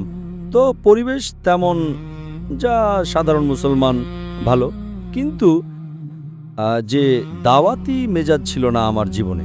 আমি 1987 সালে যখন আমি চিকিৎসা মহাবিদ্যালয়ে 2য় বর্ষে ছিলাম, তো সেই সময় আমি শেখ আহমেদ দিদাতের সাথে দেখা করেছিলাম। বাহ। তো আমার বাবার শখ ছিল মাশাল্লাহ, তিনি অনেক ওলামার সাথে সবসময় যোগাযোগে থাকতেন। আর ওনার মেজাজ ছিল যে তিনি খোলামনের ছিলেন, চাই জামায়াতে ইসলামী হোক, চাই দেওবন্দি হোক, চাই বেরলভি হোক, চাই আহলে হাদিস হোক, চাই সালাফি হোক। বাহ। বিভিন্ন মতাদর্শের মতপার্থক্য রাখতেন, কিন্তু একভাবে, মানে সবাই মতপার্থক্যই না, তিনি মাশাল্লাহ, আমার বাবার একটু আলাদা মেজাজ ছিল। ঠিক আছে, আপনার ঠিক মনে হয় করুন, আমার এটা ঠিক মনে হয়। তো তিনি কখনো তর্কে জড়াতেন না। আর আলহামদুলিল্লাহ যে ভাই, হ্যাঁ ভাই নামাজ পড়ো, এটা করো, ঠিক। তো আহমেদ দিদাত সাহেব এসেছিলেন বোম্বেতে 1987 সালে, ঠিক। তো তিনি আমাকে বললেন যে দেখা করতে আসবে। সেই সময় আমি 1-8টা রেকর্ডিং দেখেছিলাম। আমি বললাম কি দেখা করার, কিন্তু বাবা বললেন, তাই আমি গেলাম দেখা করার জন্য। আর যখন দেখা করতে গেলাম আমার ভাইয়ের সাথে, তো আমার ভাই বলল যে আপনার বক্তৃতা রাখি কালকে। তো তিনি বললেন এখন রাতের সময়, কাল রাতে আমি যাচ্ছি, মাত্র 20 ঘন্টা কিভাবে রাখবেন আপনারা? আচ্ছা ঠিক আছে। তো আমরা প্রথমবার আয়োজন করলাম শেখ আহমেদ দিদাতের বক্তৃতা বিনা কোনো গণমাধ্যম প্রচারে, কারণ রাতে প্রায় 11-12টার দিকে তিনি হ্যাঁ বললেন। আর পরের দিন সন্ধে 7টায় অনুষ্ঠান ছিল। তো সংবাদপত্রে দেওয়ার সময় ছিল না, তো বাবা ফোন করে মাশাল্লাহ তার পরিচিত মানুষদের ডাকলেন। তো ওই অনুষ্ঠান প্রথম অনুষ্ঠান ছিল শেখ আহমেদ দিদাতের। তারপর দেখার পর ওই সরাসরি অনুষ্ঠান দেখার পর আমি আহমেদ দিদাতের ভক্ত হয়ে গেলাম। এর আগে আমি ভক্ত ছিলাম না। ঠিক। আর আহমেদ দিদাতকে পাওয়ার পর তারপর আমরা তাকে আবার ডাকলাম প্রায় 7-8 মাস পর। আর তিনি 18 দিনের জন্য এসেছিলেন ভারতে। আর তার অনেক অনুষ্ঠান আমরা রাখলাম বোম্বেতে। আর সেটা যখন আয়োজন করলাম তো তিনি পুরো সংগ্রহ দিয়েছিলেন আমাকে। কিন্তু তিনি আসার আগে আমি অনেক রেকর্ডিং তার দেখে ফেলেছিলাম। এরপর আমি তার ভক্ত তার হয়ে গেলাম আর আমি তাকে অনুকরণ করতে লাগলাম। আর চিকিৎসা মহাবিদ্যালয়ে যখন আমি দাওয়াত দিতাম তো আমার মুসলমান বন্ধু বেশ কম হতো, খুব অল্প, হয়তো 4% হতো মুসলমান চিকিৎসা মহাবিদ্যালয়ের ভেতর। তো তারা পালিয়ে যেত, বলতো জাকিরের সাথে থাকলে তো আমাদের মার খাওয়াবে। তো আমি সব সময় বলতাম যে, আর তারা বলতো যে আপনি যদি দাওয়াত দেন নিজের অধ্যাপকগণকে তারা আপনাকে অকৃতকার্য করাবে। তো আমি বলতাম যদি আমার অধ্যাপকগণ আমাকে অকৃতকার্য করাই তাহলে আমি আরও 1 বছর সুযোগ পাবো তাদের দাওয়াত দেওয়ার। বাহ। তো প্রধান যে যদি কৃতিত্ব যায় যে মোর ঘোরানোর আমার দাওয়াতি ময়দানে, দিনই তো আলহামদুলিল্লাহ আমার মা বাবাই ছিলেন, কিন্তু তারা আমার উপর জোরজবস্তি করেননি। দিদাত সাহেবের সাথে দেখা হওয়ার পর দিদাত সাহেব আমাকে শরীরের চিকিৎসক থেকে আত্মার চিকিৎসক করে দিয়েছেন, পরিবর্তন করে দিয়েছেন। বাহ, আত্মার চিকিৎসক, শরীরের চিকিৎসক থেকে আত্মার চিকিৎসক। কি দারুণ ভাই, বাহ। আগে শরীরের ডাক্তার ছিলাম, এখন রুহের হয়ে গেছেন। এখন রুহের হয়ে গেছি। সুবহানাল্লাহ। আর যে মজা পেতাম যদি কোনো রোগীকে সুস্থ করার ক্ষেত্রে, আলহামদুলিল্লাহ। আর আমি মনে করতাম যে চিকিৎসা পেশা হলো পৃথিবীর সেরা পেশা। এই জন্য আমি বেছে নিয়েছিলাম যে আমি চিকিৎসক হই। আমার বাবাও চিকিৎসক ছিলেন, আমার ভাইও চিকিৎসক ছিলেন, তারা জোরজবস্তি করেননি। কিন্তু আমি বুঝতাম যে একজন চিকিৎসা সংক্রান্ত চিকিৎসক, একজন তবিব সবচেয়ে সেরা পেশা। যখন দিদাত শেবির পর দেখা হওয়ার পর আমার জানা হলো যে আল্লাহ সুবহানাহু ওয়া তাআলা কোরআনে বলেছেন সূরা ফুসসিলাত সূরা নম্বর 41 আয়াত নম্বর 33-এ, ومن أحسن قولا ممن دعا إلى الله وعمل صالحا وقال إنني من المسلمين। কথাই তার চেয়ে উত্তম কে যে তার প্রভুর পথের দিকে ডাকে, সৎ কাজ করে এবং বলে আমি একজন মুসলমান। কেউ উত্তম কথায় ওই ব্যক্তি যে আল্লাহর দিকে ডাকে আর সে বলে যে আমি মুসলমান। তো সবচেয়ে সেরা পেশা যা আল্লাহ তাআলার কাছে, যা কোরআন মজিদে বলা হয়েছে, সেটা হলো একজন দায়ীর। সুবহানাল্লাহ। মানুষকে ইসলামের দিকে ডাকা। আর দায়ী সম্মানিত ভদ্রমহিলা ও ভদ্র মহাদয়গণ, ডাক্তার সাহেব দায়ী, ডাক্তার সাহেবের স্ত্রী দায়ী, ডাক্তার সাহেবের ছেলে দায়ী, ডাক্তার সাহেবের মেয়েরা দায়ী। আর মানে আপনার একটা পুরো পরিবার মাশাআল্লাহ দায়ী ব্যবস্থার ওপর আছে এবং ঐতিহ্য অব্যাহত আছে। স্যার, আল্লাহ আপনাকে অবিচল রাখুন এই বিষয়ের ওপর। তো আমিন। মাশাআল্লাহ, আপনি অনেক কাজ করেছেন দিনের ব্যাপারে, আল্লাহ আরও অনেক কাজ নেবেন। আমিন। আপনার কি ধারণাও আছে যে পাকিস্তানে আপনাকে কতটা ভালোবাসা হয়? আলহামদুলিল্লাহ। আপনার ডাক্তার সাহেব ধারণা আছে? আপনি বিশ্বাস করেন, আমি এয়ারপোর্টে আসলাম। আমি কোথায় যাচ্ছেন নাদির ভাই? আমি ডাক্তার সাহেবের কাছে যাচ্ছি পডকাস্টের জন্য। ডাক্তার জাকির? আচ্ছা ইয়ার, আমার সালাম দেবেন, আমার এই প্রশ্নটা করবেন, আমার থেকে এই। সবাই মানে উত্তেজিত, যে কোনো ফিরকা থেকে আপনার জন্য উত্তেজিত ছিল যে ডাক্তার সাহেবের জন্য ভাই বাহ বাহ, মানবিক কম্পিউটার, মানে ডাক্তার সাহেব আছেন ভাই অমুক অমুক, এইখান থেকেই। তুলনামূলকভাবে ধর্মকে যে অধ্যয়ন করেছেন সেটা আপনি, আল্লাহ আপনার থেকে অনেক কাজ নিয়েছেন এই বিষয়ে। আলহামদুলিল্লাহ রাব্বিল আলামিন। পাকিস্তানে কবে আসছেন? ইনশাআল্লাহ। পাকিস্তান আমি জীবনে একবার এসেছিলাম 1991 সালে, 91-এ, যখন আমি দাওয়াতি ময়দানে পা রেখেছিলাম, কিন্তু এত বিখ্যাত ছিলাম না। যখন দিদাত সাহেবের সাথে দেখা হয়েছিল 1987 সালে, 88-তে বক্তৃতা দিয়েছিলাম। তো দিদাত সাহেবের পর আমি প্রভাবিত হয়েছিলাম ডাক্তার ইসরার আহমদের মাধ্যমে। হায় হায় হায়, কি কথা! তো পাকিস্তানের মূল উদ্দেশ্য ছিল ডাক্তার ইসরার আহমদের সাথে দেখা করার। তো দিদাত সাহেবের মাধ্যমে যখন প্রভাবিত হলাম, তো আমি ক্যাসেট দেখতে লাগলাম। ওনার কারণে অন্যান্য মাওলানা, অন্যান্য বক্তার বক্তৃতা দেখতে লাগলাম। তো উর্দুতে যা সবচেয়ে বেশি আমি প্রভাবিত হয়েছিলাম সেটা ছিলেন ডাক্তার ইসরার আহমদ। তো দিদাত সাহেব ইংরেজিতে ছিলেন, আর ডাক্তার ইসরার আহমদ তো আল্লাহ ওনার মাগফিরাত করুন। কি কথা, কি কথা! আল্লাহ ওনাকে জান্নাতুল ফিরদাউস দান করুন। আমিন সুম্মা আমিন। তো 1991 সালে আমি প্রথমবার এসেছিলাম। ওই সময় আমি বক্তৃতা দিতাম না। আচ্ছা, ওই সময় আপনি মেডিকেলের ছাত্র ছিলেন? মেডিকেল আমি সবেমাত্র পাশ করেছিলাম, ইন্টার্নশিপ করছিলাম। আর আমাদের ফাউন্ডেশন, ইসলামিক রিসার্চ ফাউন্ডেশন প্রতিষ্ঠা করেছিলাম আমরা। বিখ্যাতও হননি মানে আপনি? না না, একটাও মানুষ চিনত না। ঠিক। তাহলে ডাক্তার সাহেব আপনি কিন্তু ডাক্তার সাহেবের সাথে, কারণ আমি বলেছিলাম আমি আসতে চাই, তো কে এই ব্যক্তি দেখা করতে চান? তারপর আমি বললাম যে আমার একটা ঝোঁক আছে যে যত ইসলামিক ক্যাসেট আছে সেগুলোকে একত্র করার আর দুনিয়ার সবচেয়ে বড় লাইব্রেরি বানানোর। ঠিক। তো আমি বললাম ওনাকে যে যত আপনার ক্যাসেট আছে ওই সব ক্যাসেট দেন। সাথে সাথে নেই, আমরা তো কিছু মানুষ যারা চায় অল্প আছে, কিন্তু ওনার শত শত ভিডিও ক্যাসেট ছিল। তো আমি বললাম আমি অর্ডার দিতে চাই, আর ভালো উন্নত জাপানি ভিডিও ক্যাসেট VHS চলতো ওই সময়, সেগুলোর উপর আপনি রেকর্ডিং করেন। তো উনি বললেন এখনো পর্যন্ত আমার জীবনে কোনো ব্যক্তি এই কথা বলেনি যে আমার সব ক্যাসেট লাগবে। তো আমি বললাম যত শিকাগোতে আপনার ক্যাসেট আছে সব আমি সংগ্রহ করে নিয়েছি, করাচি আপনার সেন্টার থেকে নিয়েছি, এখন আমি আপনার লাহোর শাখা থেকে সব নিতে চাই। বাহ। আর ডাক্তার সাহেবের মাধ্যমে আমি অনেক প্রভাবিত ছিলাম। তো যখন আমি বললাম ওনাকে যে আপনার উদ্দেশ্য কি এখানে আসার, আমি বললাম আপনার সাথে দেখা করার উদ্দেশ্য ছিল, আর এখানে ইসলামিক প্রতিষ্ঠান দেখতে চাই। আর আমার খুব শৌক ছিল যে বিশ্বব্যাপী যত ইসলামিক প্রতিষ্ঠান আছে, স্কলার আছেন, যত দায়ী আছেন, যত মোবাল্লিগ আছেন, তাদের সাথে দেখা করে আলোচনা করা আর জ্ঞান অর্জন করা। তো উনি বললেন পাকিস্তানে আপনি ইসলামিক প্রতিষ্ঠান তো অনেক পেয়ে যাবেন, কিন্তু ইসলাম পাবেন না। ওহো হো। আর ওনার বক্তৃতা শুনবেন তো জানেন উনি কত নারাজ ছিলেন যে মুসলমান দিন থেকে কেন দূরে আছে, মুসলমান কোরআন থেকে কেন দূরে আছে। স্যার অনেক আবেগপ্রবণ। আর উনি যে একটা দিক নির্দেশনা আমাকে দিয়েছিলেন, যে উনি বলেছিলেন যে দায়ীকে সবসময় নিজের যে প্রয়োজন আছে সেটা কম কম করা উচিত, একদম কম। বাহ বাহ। প্রয়োজন কম করো, যাতে আপনাকে জীবনযাপন করার জন্য কারো মুখাপেক্ষী না হতে হয়, সহজ হয়, মুখাপেক্ষী না হন। আর যদি আপনার কোনো বিষয়ে বলার থাকে, ইসলাম সম্পর্কে জোরালোভাবে বলতে পারবেন। আপনাকে কারো ইচ্ছা পূরণ করার, কাউকে তোষামোদ করার প্রয়োজন নেই। একদম ঠিক। বাহ। জুহুদ প্রতিষ্ঠা করা। আর এই যে উনি পরামর্শ দিয়েছেন, আর আল্লাহর দয়া আলহামদুলিল্লাহ আল্লাহ অনেক দিয়েছেন। তো আর্থিক দিক দিয়ে কখনো কষ্ট হয়নি। যেমন আপনি বলছিলেন যে আমার বাবা মা, যখন আমি বললাম ওনাদেরকে যে আমি কি দায়ী হতে পারি, তো বাবা মা বললেন কোনো সমস্যা নেই। তো আমি বললাম এখন আমি মেডিকেল কলেজে আছি, আমি PG করব, তো 2 ঘন্টা আমি করব সপ্তাহে, কোনো সমস্যা নেই। তারপর বললাম দিনে 2 ঘন্টা করার, উনি বললেন কোনো সমস্যা নেই। তারপর বললাম 50-50 দাওয়া, 50% মেডিকেল প্র্যাকটিস, বললেন কোনো সমস্যা নেই। বাবা কি করতেন? বাবাও ডাক্তার ছিলেন। আচ্ছা, তিনিও ডাক্তার ছিলেন। বাবা সাইকিয়াট্রিস্ট ছিলেন। মাশাআল্লাহ, আল্লাহ অনেক উত্তম প্রতিদান দিন।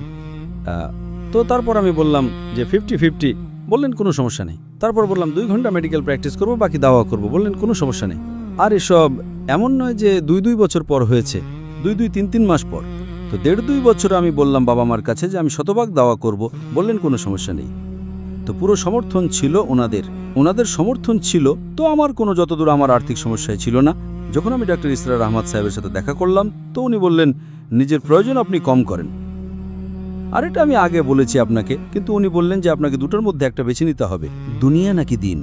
না, এখানে মেডিকেল যদি আপনাকে পারদর্শী হওয়ার থাকে, আচ্ছা হ্যাঁ, এদিকে মেডিকেল ডাক্তার নাকি দায়ী।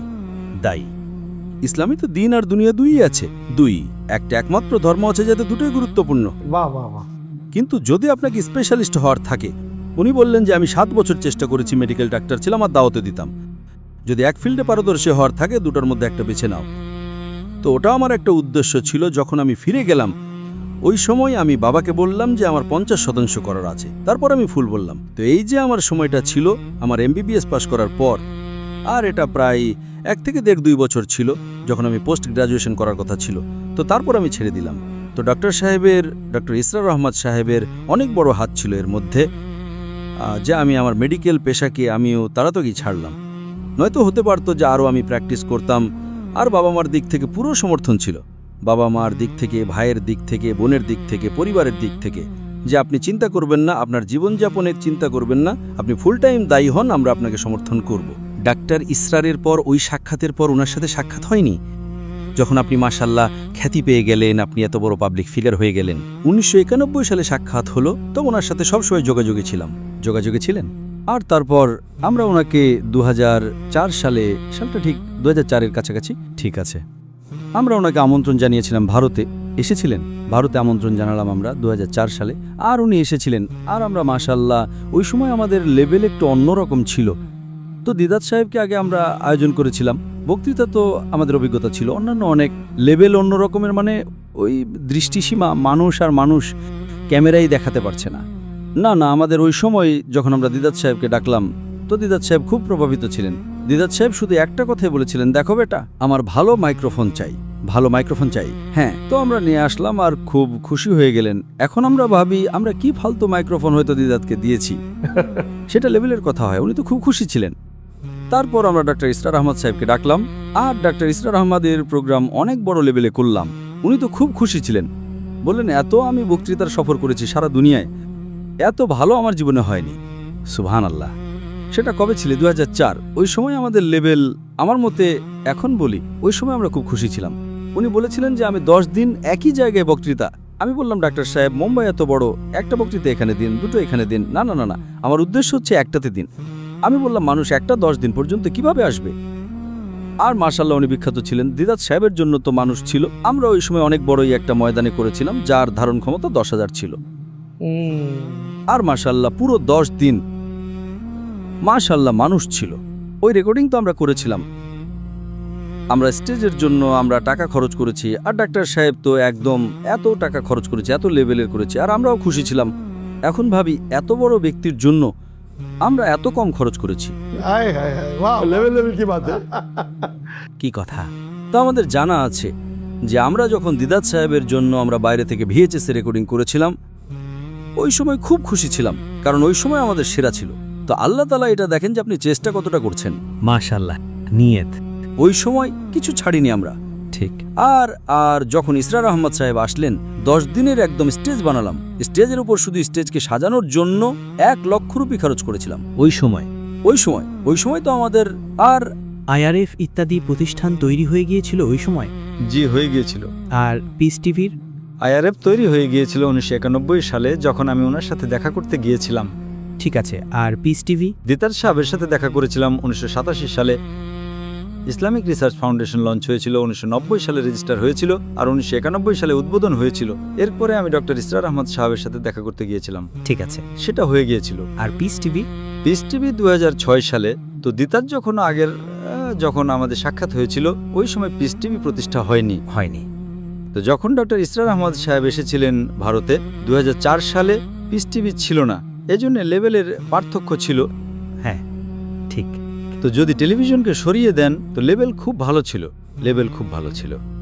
এক সামনাসামনি। ঠিক আছে। কিন্তু যখন পিস টিভি আসার পর পিস টিভির যে উন্নতি হওয়া আল্লাহ তাআলার সাহায্য ছিল, সেটা লেভেল অন্যরকম হয়ে গেল, আলাদা লেভেল। তারপর সেটা আলাদা লেভেল ছিল। কিন্তু ওই সময় আমরা প্রোগ্রাম করেছিলাম, ওই সময় 10,000 মানুষ 10 দিনের জন্য, এতটা তো রেকর্ড আমাদের জন্য রেকর্ড ছিল, আর ডাক্তার ইসরার আহমদ সাহেবের জন্য রেকর্ড ছিল নিঃসন্দেহে। অবশ্যই ওনাকে ডাকলাম। তো অনেক ভারত সরকারে, কারণ উনি পাকিস্তানি ছিলেন, তো অনেক অভিযোগ হয়েছে। তারপর কিছু ব্যক্তি যারা ওনার চিন্তাধারা থেকে যারা ওনার বিরুদ্ধে ছিল, পুলিশে অভিযোগও করলো।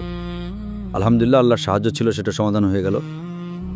আর ওনার সফর বেশ প্রায় 1 মাস পর্যন্ত ছিল, প্রায় 1 মাসের ছিল প্রায়। এখান থেকে তারপর ব্যাঙ্গালোর গেলেন, অনেক জায়গায় গেলেন, খুশি হয়ে গেলেন আলহামদুলিল্লাহ। তারপর আমরা ভিডিও রেকর্ডিং করলাম, আর খুব তারপর আমরা ওনাকে দেখাতে লাগলাম আমাদের কেবল টিভির ওপর। কেবল টিভি তো আগে থেকেই দেখাতাম আমরা। আর তারপর পিস টিভি প্রতিষ্ঠা হলো 2005 সালে। আমরা ভাবি এই জন্য ডাক্তার ইসরার আহমদ সাহেব 2002-03 বা 2004 সালে এসেছিলেন। তারপর পিস টিভি প্রতিষ্ঠা করার ইচ্ছা হলো আমার 2005 সালে। তার আগে একটু আমি জবাব দিয়ে দিই। আপনি বললেন পাকিস্তানে গিয়েছিলেন কিনা। তো পাকিস্তান 1991 সালে সবচেয়ে প্রথমবার আসলাম। তারপর আসার পর এত জিজ্ঞাসা হলো আমার, কেন গিয়েছিলেন, কি গিয়েছিলেন, ওসব কেউ কিনতো না আমাকে। আচ্ছা, পাকিস্তান গেলেন, কেন গেলেন, কার সাথে দেখা করলেন, কেন দেখা করলেন। আলহামদুলিল্লাহ, কোনো সমস্যা হয়নি। তো যখন দাওয়াতি ময়দানে আমি নামলাম, তো খুব স্বাভাবিক, কারণ আমি ভারতে থাকতাম। আমি যদি পাকিস্তান আবার সফর করি তো আমার খুব কঠিন হয়ে যেত, অনেক অসুবিধা আসত। সরকারের পক্ষ থেকে অভিযোগ, এমনিতেই অভিযোগ, যত মুসলমান একবার বিখ্যাত হয়ে যায় তো মানুষ গ্রহণ করতে লাগে অনেক তো ভারত সরকার পেছনে পড়ে যায়, সম্ভাবনা আছে। তো আমন্ত্রণ আমার সবচেয়ে বেশি দুনিয়াতে। যদি আমি 2016-তে আমি ছাড়লাম, আমি হিজরত করলাম ভারত থেকে মালয়েশিয়া, প্রায় ওই সময় 5,000 আমন্ত্রণ ছিল পাকিস্তান, সারা দুনিয়া থেকে, সারা দুনিয়া থেকে। যা আমি গ্রহণ করিনি, গ্রহণ করেছে আলাদা ব্যাপার, বাকি ছিল। তার মধ্যে প্রায় 500 শুধু পাকিস্তান থেকে ছিল, 500। আর ওই সময় যে আমন্ত্রণ হতো তো খুব স্বাভাবিক বক্তৃতার জন্য আমি যেগুলো আসতো, কিন্তু আমি বললাম এখন আসা তো কঠিন, ইনশাআল্লাহ টেলিভিশনের মাধ্যমে যাব। তো টেলিভিশন শুরু হয়ে গিয়েছিল। ডাক্তার সাহেব, আমরা আপনার হাজার হাজার বক্তৃতা দেখেছি, যেখানে আপনি সবাইকে লাজবাব করে দিয়েছেন, প্রতিটি প্রশ্নের উত্তর দিয়েছেন। ভাইটি খুব সুন্দর একটি প্রশ্ন করেছেন, আর উত্তর ধুমধাম। কখনো কি এমন কোনো প্রশ্ন, এমন কোনো কঠিন প্রশ্ন বা এমন কোনো কঠিন প্রতিপক্ষ এসেছে যা আপনাকেও ভাবতে বাধ্য করেছে যে আরে এই কথার কি উত্তর দেব, আর আপনি কারো কাছ থেকে পরামর্শ নিয়েছেন বা আল্লাহ তারপর মনে দিয়ে দিয়েছেন, কিন্তু খুব কঠিন লেগেছিল? সেই মুহূর্তটা একটু আমাদের জানান। না, আপনার এই প্রশ্নটা কঠিন প্রশ্ন। আচ্ছা, এটা কঠিন। হ্যাঁ, এমন অনেকবার, একবার না অনেকবার এমন হয়েছে। অনেকবার এমন হয়েছে যে যখন আমি জনতার উন্মুক্ত মঞ্চে আমি প্রশ্ন উত্তর সামলাচ্ছি, আর কোনো প্রশ্ন আসে আর আমার উত্তর জানা নেই। জানা নেই? এমনটা হতে পারে না ডাক্তার সাহেব। আমরা তো এটা বলতাম, এই দেখো এখনই ডাক্তার সাহেব আসবেন আর উত্তর দিয়ে দেবেন। কিন্তু আপনি যে এরপর জিজ্ঞেস করলেন যে আল্লাহর কিন্তু সাহায্য সবসময় এসেছে মাশাআল্লাহ। কখনো এমন হয়নি যে আল্লাহর সাহায্য আসেনি। জ্ঞান তো কোনো মানুষই বলতে পারে না যে আমার সব জ্ঞান আছে, ঠিক, আর আমি তো বলতেই পারি না। তো এমন অনেক প্রশ্ন আছে। কিছু প্রশ্ন এমন যে প্রশ্ন সে আমাকে আজ করেছে আর গতকালই আমি তার উত্তর পড়েছি, গতকাল সন্ধ্যায় পড়েছি, আর এই প্রশ্ন আজ করছে। এটা তো আল্লাহর পক্ষ থেকে। যদি এটা আমাকে গতকাল জিজ্ঞেস করে নিত আগের দিন, তাহলে আমি উত্তরই দিতে পারতাম না। আচ্ছা, তো আমি অবাক হয়ে যাই যে আমি গতকালই পড়লাম আর আজ কেউ প্রশ্ন করলো, তো এটা আল্লাহর পক্ষ থেকে। নিঃসন্দেহে। যদি 2 দিন আগে জিজ্ঞেস করতো তাহলে আমার জানা থাকতো না। তো কোনোটা এমন কোনো কঠিন একটা প্রশ্ন? একটা প্রশ্ন আছে, অনেক প্রশ্ন আছে। একটা প্রশ্নের আমি আপনাকে উদাহরণ দিচ্ছি। একটা প্রশ্ন আছে যে এক ব্যক্তি, তার নাম হলো রাহুল, যে দুবাইয়ের ভেতরে যখন আমি একটা আমার শ্রোতা, যে বম্বের শ্রোতা আলহামদুলিল্লাহ, কারণ তাতে অনেক অমুসলিম থাকতো আর অনেক অন্য ধর্মের মানুষ থাকতো, জ্ঞানী মানুষ থাকতো। তো যে প্রশ্নগুলো বোম্বে থেকে আসতো সেগুলোই সবচেয়ে মুশকিল হতো, কঠিন হতো, এবং সবচেয়ে উত্তর যা বের হতো ভালো বের হতো। প্রশ্ন কঠিন হলে আরো ভাবতে হয় আর উত্তর ভালো বের হয়। তো আমার মতে বোম্বে ছিল সবচেয়ে সেরা শ্রোতা। 2 নম্বরে হলো দুবাই, কারণ দুবাইয়ের ভেতরেও মাশাআল্লাহ জমায়েত 10,000, 15,000, 20,000, 30,000 মানুষের হতো। আর সেখানে একটা সুবিধা ছিল যা বোম্বেতে ছিল না, সেখানে বিভিন্ন জাতীয়তার মানুষ আসতো। বোম্বেতেও আসতো কিন্তু খুব কম, শতকরা হিসেবে আসতো আমেরিকানো, ইউরোপীয়, আপনি দেখবেন ভিডিওতে। কিন্তু যে শতকরা হার দুবাইতে, কারণ দুবাইয়ের ভেতরে স্থানীয় তো শুধু 11%, ভারতীয়রাই প্রায় 35%, তারপর বিদেশিরা আছে আমেরিকান, ইউরোপীয়, সাদা, কালো, হলুদ, বাদামি। তো বৈচিত্র্য অনেক হতো। তো এক ব্যক্তির নাম ছিল রাহুল, সে হিন্দু ছিল। আমার মনে আছে, দাড়ি কামানো, সুন্দর দেখতে ছেলে। হ্যাঁ, আর সে অনেক প্রশ্ন করেছিল। তো আপনি যদি আমার ভিডিওগুলো দেখে থাকেন আপনি চিনে ফেলবেন রাহুলকে। হ্যাঁ। আর আমার মনে হতো এই মানুষটা একজন সৎ মানুষ। সেটা প্রশ্ন থেকে বোঝা যায়। প্রশ্ন যতই কঠিন হোক, প্রশ্ন ফাঁদে ফেলার মতো হতে পারে, কিন্তু প্রশ্ন থেকে অভিজ্ঞতা দিয়ে একজন বক্তা যে হয়, সে বুঝতে পারে যে এ কি আমার পা টেনে ধরার জন্য এসেছে, নাকি সত্যিই সত্য জানতে এসেছে, নাকি সত্য জানার জন্য এসেছে, আর সত্য বললে তা মেনে নেবে। ঠিক, কিছু মানুষ আছে পা টেনে ধরার জন্য, উত্তর দিলেও তবুও তারা ইসলাম গ্রহণ করবে না। ঠিক। তো সে একদিন আমাকে প্রশ্ন করলো যে, আর সে বলতো कि তার পড়াশোনাও হয়েছিল যুক্তরাজ্যে যা আমি ব্যবস্থাপনায় আর প্রকৌশল বিদ্যা বা ব্যবস্থাপনায় করছিলাম, তাতে যা আমি পড়েছি তার চেয়ে বেশি আমি ইসলাম সম্পর্কে পড়েছি, এমনটা সে আমাকে বলতো। আর আমাকে বলল যে আমি কোরআনের অনেক তাফসির পড়েছি। তো সবচেয়ে প্রথম যে আয়াত যা কোরআন মাজিদে নাজিল হয়েছে, আল্লাহর রাসূলকে তা জিবরাইল আলাইহিস সালাম ইকরা নাজিল করেছেন। আমি বললাম একদম ঠিক। সে বলল ঠিক আছে, কিন্তু আপনি যে কোনো তাফসির দেখুন, যখন জিবরাইল আলাইহিস সালাম মুহাম্মদ সাল্লাল্লাহু আলাইহি ওয়াসাল্লামকে বললেন ইকরা, তখন মুহাম্মদ সাল্লাল্লাহু আলাইহি ওয়াসাল্লাম উত্তর দিলেন, মা আনা বিকারি, আমি শিক্ষিত নই, আমি পড়তে পারি না। আর তারপর সে বলল মা আনা বিকারি। তো তার প্রশ্ন ছিল, তারপর তৃতীয়বার বললেন ইকরা। আল্লাহ রাসূল বললেন মা আনা বিকারি, যে আমি পড়তে পারি না।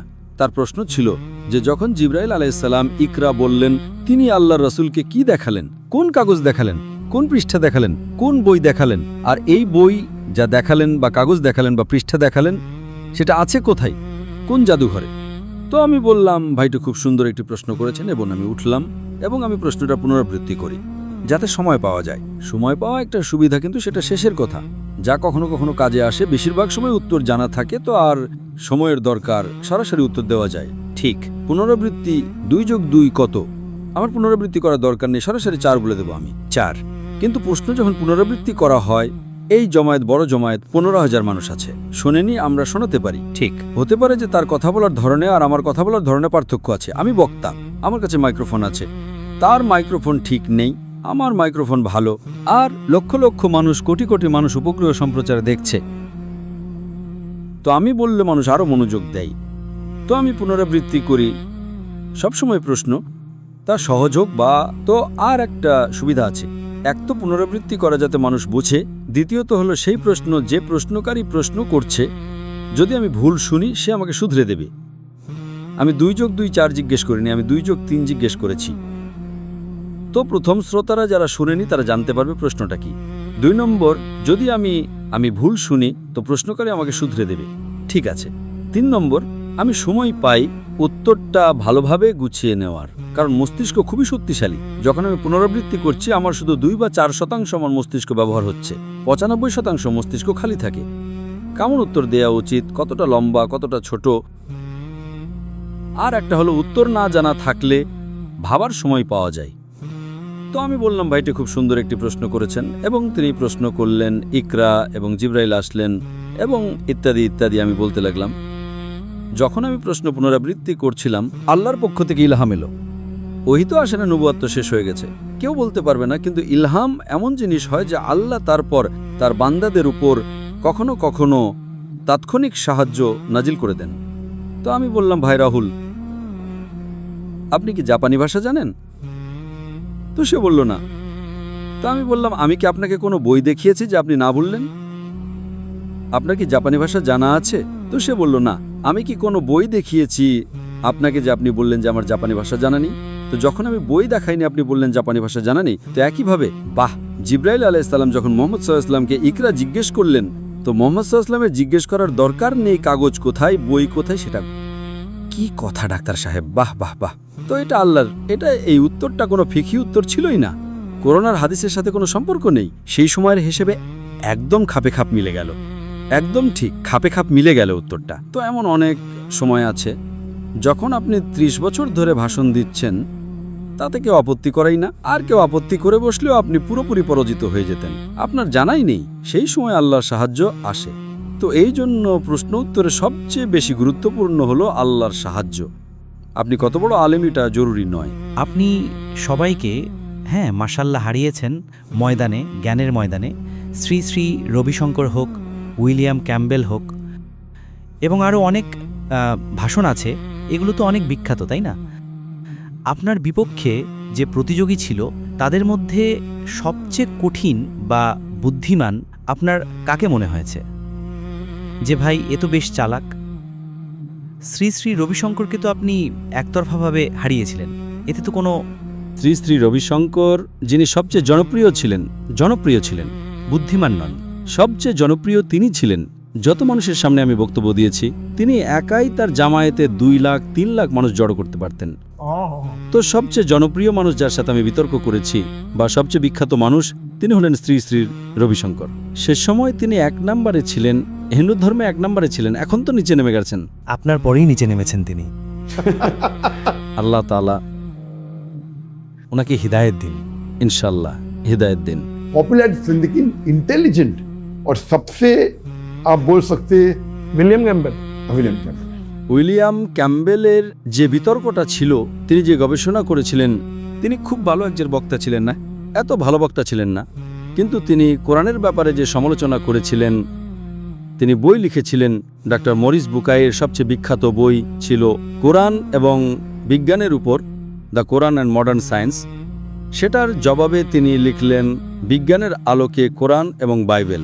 আর এই বইতে বাইবেলকে সমর্থন করার পাশাপাশি তিনি কোরআনে প্রায় 38টি বৈজ্ঞানিক ভুল বের করেছিলেন।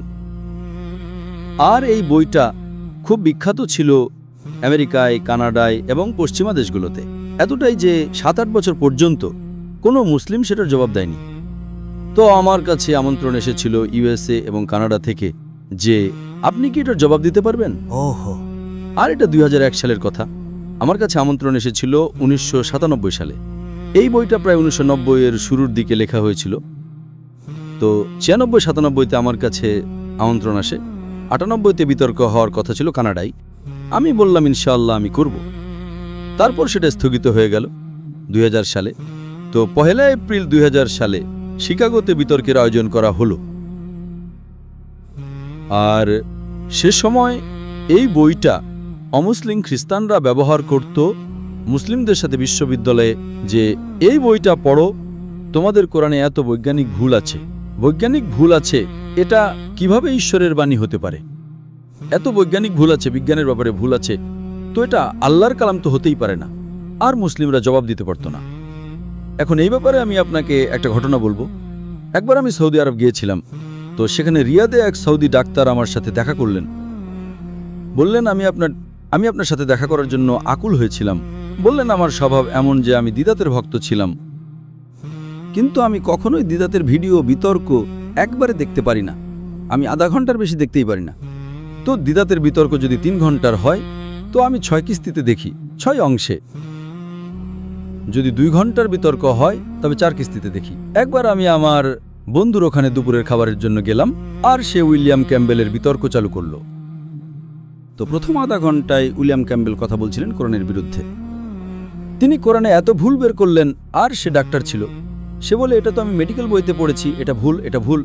তার শান্তি লাগছিল না। সে বিতর্ক দেখতে দেখতে চালিয়ে গেল। তারপর আমি আসলাম। আমাকে যখন পর্দায় দেখলো, আমি তো সে সময় বিখ্যাত ছিলাম না, তো সে খুব রেগে গেল।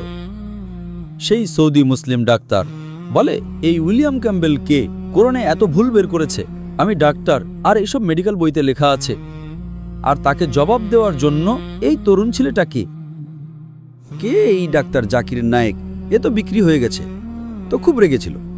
বলছে এই এত বয়স্ক মানুষ, আর এই ছোকরা, আর এ তো একতরফাভাবে হেরে যাবে, একতরফাভাবে, আর এ বিক্রি হয়ে যাওয়া মুসলিম। আল্লাহ আল্লাহ আল্লাহ। পরে আমাকে সরি বলল। আমি বললাম কে? এত বড় বড় আলেম আছে, কে জবাব দেওয়ার মতো? সেটাও আবার শিকাগোতে হচ্ছে। এত বিতর্কে জমায়েত হাজার মানুষের, এ কি জবাব দেবে? আর সে আমার জবাব শুনল। এরপরে এতটাই প্রভাবিত হলো যে আমার জাকির নায়েকের সাথে দেখা করতে হবে। বাহ! তো এর মানে হলো, আমি এটা বলতে চাই যে উইলিয়াম ক্যাম্বেলের যে লেকচার ছিল, একজন সৌদি মুসলিম, এবং সৌদিরা তাওহীদের উপর প্রতিষ্ঠিত হয়, ডাক্তার, মেডিকেল ডাক্তার, সে বলছে যে এর জবাব আমার কাছে নেই। একজন সাধারণ মুসলিম তো, বা অনেক মুসলিম বোঝে না, বলে আরে আজে বাজে বকছে। আমরা মুসলিম, আমরা তো মানি ভাই, কোরআনে তো ভুল হতেই পারে না, এমনটাই আমাদের ঈমান। কিন্তু সে কোরআনের ব্যাপারে যে সমালোচনা করেছে, সাধারণত যার কাছে বিজ্ঞানের জ্ঞান আছে, সে এই সমালোচনার সাথে একমত হবে, যদি না আপনার কাছে বিতর্কের দক্ষতা থাকে বা আপনার কাছে সেটার জবাব থাকে। তো এই জন্যই 7-8 বছর পর্যন্ত কোনো মুসলিম তার জবাব দেয়নি, সেটা আপনি দিয়েছেন। তো এই জন্যই তিনি এবং সেই বইটা। তো আমি এই বিতর্ক করার আগে আমাদের কি করা উচিত? আমাদের প্রস্তুত হওয়া উচিত। তো আমি পুরো ইন্টারনেট থেকে কোরআনের যত বৈজ্ঞানিক ভুল আছে তার প্রায় 13-14টা ফাইল ডাউনলোড করলাম। ঠিক আছে, তার উপর আপনি আবার গবেষণা শুরু করলেন? হ্যাঁ, না, এরপর আবার আপনাকে কি কেউ সাহায্য করে আপনার? হ্যাঁ, তো আমাদের গবেষণার দল ছিল। ঠিক আছে। তো আমার কাছে 13-14টা ফাইল ছিল। এর মধ্যে ডাক্তারও ছিলেন, এমডি। আমি তো এমবিবিএস ডাক্তার। আমাদের দলের ভেতরে এমডি ডাক্তারও ছিলেন, তাদের নাম আমি নেব না। ঠিক আছে। অনেক ডাক্তার ছিলেন। আমি বললাম ভাই, এই উইলিয়াম ক্যাম্বেলের জবাব দাও, তার বই আছে আর এগুলো বাকি আছে। তো 38টার মধ্যে হয়তো 2-3টে জবাব এনে দিলেন আমাকে তারা, আর বিতর্কে তখনও 2 মাস বাকি ছিল। তো আমি বললাম, আরে ভাই, তুমি জবাব 38টা তুমি দাও, আর অন্তত বলো 2টার পাওনি, বাকিগুলোর পেয়েছো। আপনারা দায়ী আছেন এত বছর ধরে ময়দানে, আর বাকি যে আমি ফাইল নিয়ে আসলাম 14টা ফাইলে, তার মধ্যে অর্ধেকের বেশি জবাবই নেই তাদের কাছে। তো আমি বললাম ঠিক আছে। তো আমি তো চমকে গেলাম, ভাই এরা এমডি ডাক্তার, আমি তো এমবিবিএস ডাক্তার। এমডি ডাক্তার যখন জবাব পেল না, আর সেই ময়দানের মানুষ দায়ী, তো আমি কি জবাব খুঁজবো? আল্লাহ আল্লাহ আল্লাহ। এই কারণে আল্লাহ সাহায্য থাকে। তো 1 মাস বাকি ছিল বিতর্কের জন্য। তো আমি বললাম 1 মাস তো অন্তত আগে বিতর্কের জন্য অনেক প্রস্তুতি নিতাম এখন। তো 1 মাস আগে আমি শুরু করলাম, আর মাশাআল্লাহ শুরু করলাম কয়েকদিনের মধ্যেই নিজে থেকেই আপনার ওপর আল্লাহ তাআলার পক্ষ থেকে জ্ঞান এলো? না, যখন আমি দেখেন জ্ঞান একটা জিনিস আর আল্লাহর সাহায্য একটা জিনিস।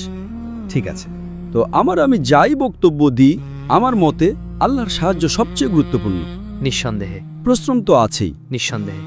তো এই জন্যই আমি বলি যে কোনো কাজে সফল হওয়ার জন্য তিনটা নিয়ম আছে। 1 নম্বর, সেটা দাওয়াতি কাজ হোক বা ব্যবসা হোক। 1 নম্বর নিয়ম, আল্লাহ তাআলা বলেন সূরা আলে ইমরান সূরা নম্বর 3 160 নম্বর আয়াতে যে যদি আল্লাহ তোমাদের সাহায্য করেন তবে কেউ তোমাদের পরাস্ত করতে পারবে না। যদি আল্লাহ তোমাদের ছেড়ে দেন তবে এমন কে আছে যে তোমাদের সাহায্য করতে পারে? তাই মুমিনদের উচিত আল্লাহর উপরই ভরসা রাখা। অর্থাৎ আল্লাহ যদি আপনাদের সাহায্য করেন তবে আপনাকে কেউই পরাজিত করতে পারবে না। কিন্তু আল্লাহ যদি আপনাকে ছেড়ে দেন তবে কেউই আপনার সাহায্য করতে পারবে না। এজন্যই হে মুমিনরা আল্লাহর উপর ভরসা রাখো। তো আপনি যত বড়ই পারদর্শী হন না কেন, যে কোনো বিদ্যায় আল্লাহ ছাড়া আপনি শূন্য। তো সেই প্রশ্নগুলো কিভাবে তারপর আপনার মাথায় এলো? জি হ্যাঁ, তো প্রথম এটা। দ্বিতীয় সূত্র হলো আল্লাহ তাআলা ফরমান সূরা আনকাবুত সূরা নম্বর 29 আয়াত নম্বর 59, যদি আপনি আল্লাহর পথে জিহাদ করবেন, সংগ্রাম করবেন, তো আল্লাহ তাআলা আপনার রাস্তা খুলে দেবেন। তো সংগ্রাম করাটা গুরুত্বপূর্ণ, এটা হলো 2 নম্বর। সংগ্রাম করুন, প্রথম আল্লাহর উপর ভরসা করুন, আল্লাহর সাহায্য লাভ করুন। দ্বিতীয়, সংগ্রাম করুন। আর যদি আপনি সংগ্রাম করেন, আপনি সফলতা না পান, তবে আল্লাহকে দোষী সাব্যস্ত করবেন না, আপনার সংগ্রাম সঠিক নয়। ঠিক আছে। কারণ আল্লাহ তাআলার ওয়াদা আছে, আপনি সংগ্রাম করবেন, আল্লাহ তাআলা রাস্তা খুলে দেবেন। যদি রাস্তা না খোলে তবে আপনার ভুল আছে। ঠিক আছে। আপনি মনে করছেন সংগ্রাম করছেন কিন্তু করছেন না। তো 2 নম্বর হয়ে গেল। 3 নম্বর, সূরা নাহাল সূরা নম্বর 16 আয়াত নম্বর 43 এবং সূরা আম্বিয়া সূরা নম্বর 21 আয়াত নম্বর 7 আল্লাহ তাআলা ফরমান ফাসআলু আহলে যিকরি ইন কুনতুম লা তা'লামুন। যদি আপনি না জানেন তবে তাকে জিজ্ঞেস করুন যে সেই বিষয়ের পারদর্শী, আহলে জিকরের কাছে। তো যদি আপনি বিজ্ঞানের ব্যাপারে জানতে চান, বিজ্ঞানীকে জিজ্ঞেস করুন। ফিকের ব্যাপারে জানতে চান তো ফকিহকে জিজ্ঞেস করুন। তো একজন বিশেষজ্ঞকে জিজ্ঞেস করুন, হোক না সে বিশেষজ্ঞ মুসলিম। তো 1 নম্বর, আল্লাহর সাহায্য। আল্লাহর সাহায্য লাভ করার জন্য আপনাকে আল্লাহর যা কিছু নির্দেশ আছে কোরআনে, সেটা পালন করতে হবে। এরপর সংগ্রাম করতে হবে, এরপর বিশেষজ্ঞকে জিজ্ঞেস করতে হবে। তো যখন আমি এই প্রশ্ন পড়লাম এবং গবেষণা করতে লাগলাম, তো আলহামদুলিল্লাহ কয়েকদিনের মধ্যেই আমি জবাব পেয়ে গেলাম। কিন্তু তারপর ওই যে 14টা ফাইল আমি ডাউনলোড করেছিলাম, কারণ আমার তো বিষয় হলো বিজ্ঞানের আলোকে কোরআন এবং বাইবেল। বিষয় কিন্তু উইলিয়াম ক্যাম্বেলের বই নয়। যদি উইলিয়াম ক্যাম্বেলের বইটাই বিষয় হতো তাহলে তো শেষ। আমি পুরো বই পড়ে ফেলেছি, সেটা জবাব আছে, কোনো সমস্যা নেই। সে যে কিছু জিজ্ঞেস করতে পারে, ইন্টারনেট থেকে নতুন কিছু নিয়ে আসতে পারে। আর আজকের তারিখে যখন থেকে ইন্টারনেট শুরু হয়েছে, 1990-এর দশকের শেষের পর ইসলামকে আক্রমণ করা খুব সহজ হয়ে গেছে। আপনি যান যে কোনো ওয়েবসাইটের উপর, ইসলাম বিরোধী ওয়েবসাইটে গিয়ে ডাউনলোড করুন, আপনি শত শত আক্রমণ পাবেন। হয়তো কোরআনের ভেতরে আরবি ভুল বের করবে, যদিও নেই আলহামদুলিল্লাহ। বৈজ্ঞানিক ভুল বের করবে, বৈপরীত্য দেখাবে।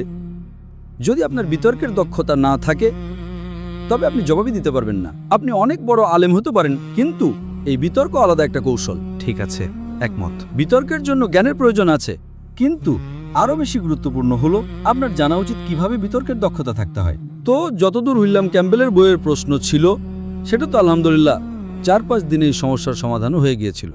ওই যে 14টা ফাইল ডাউনলোড করেছিলাম আমি ইসলামকে আক্রমণ করার উপর, সেগুলোর উত্তর খুঁজতে তো সময় লেগেছিল। মাশাআল্লাহ, উইলিয়াম ক্যাম্বেল নিজের বইয়ের বাইরে 1 পাও রাখেনি। সে ভেবেছিল তার বইটাই ছিল চূড়ান্ত। 8 বছর ধরে কেউ জবাব দেয়নি, সে কি জবাব দেবে? তো আমার জবাব তো পুরো প্রস্তুত ছিল। মাশাআল্লাহ, সময়ের স্বল্পতা ছিল, সময়ের স্বল্পতা। তো সিদ্ধান্ত ডক্টর সাহেব যে কে জিতেছে, এটা কি জনগণ করে থাকে?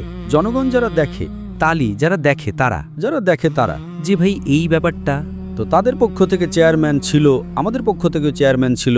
এমন তো নয় যে খ্রিস্টান সমাজ বলেছে যে উইলিয়াম ক্যাম্বেল জিতেছে। আমার মনে হয় না কেউ বলতে পারবে। নিজেই যখন স্টেজে হার মেনে নিয়েছিল। আচ্ছা, নিজেই মেনে নিয়েছিল? নিজেই সে মেনে নিয়েছিল। বলে ডক্টর সাহেবের লেকচার শোনার পর আমাকে বাইবেল আবার নতুন করে পড়তে হবে। তার যে ফর্সা চেহারা লাল হয়ে গিয়েছিল। হার মেনে নিয়েছিল। তো সে তো হার মেনে নিল 100%। তো কোনো দর্শক মণ্ডলীতে যদি কেউ বলেও যে এরপর উইলিয়াম ক্যাম্পবেল জিতেছে, তবে সে একটা বোকা মানুষ। হ্যাঁ, না, এটা তো তাহলে পরিষ্কার হয়ে গেল। তো একটা হয় নকআউট পাঞ্চ, নকআউট পাঞ্চ, একটা হয় পয়েন্টের ভিত্তিতে জেতা, একটা হয় সর্বসম্মত সিদ্ধান্ত, একটা হয় নকআউট পাঞ্চ। তো এই বিতর্ক তো নকআউট। একটা হয় উল্টো করে মরিচের ধোঁয়া দেওয়া, আপনি সেটা করেছেন। তো লোকজনকে, অনেক লোককে এটা বলতে শুনেছি, আরে এই ডক্টর সাহেব কি করলেন না, বেচারাকে ওই বয়স্ক মানুষটাকে খুব মারলেন। তো আমি বললাম, আরে বয়স্ক মানুষ তো কি ইসলামের বিরুদ্ধে? তো এমন মন্তব্য শুনতে পাওয়া যেত, আর একটু তো খাতির করা উচিত ছিল।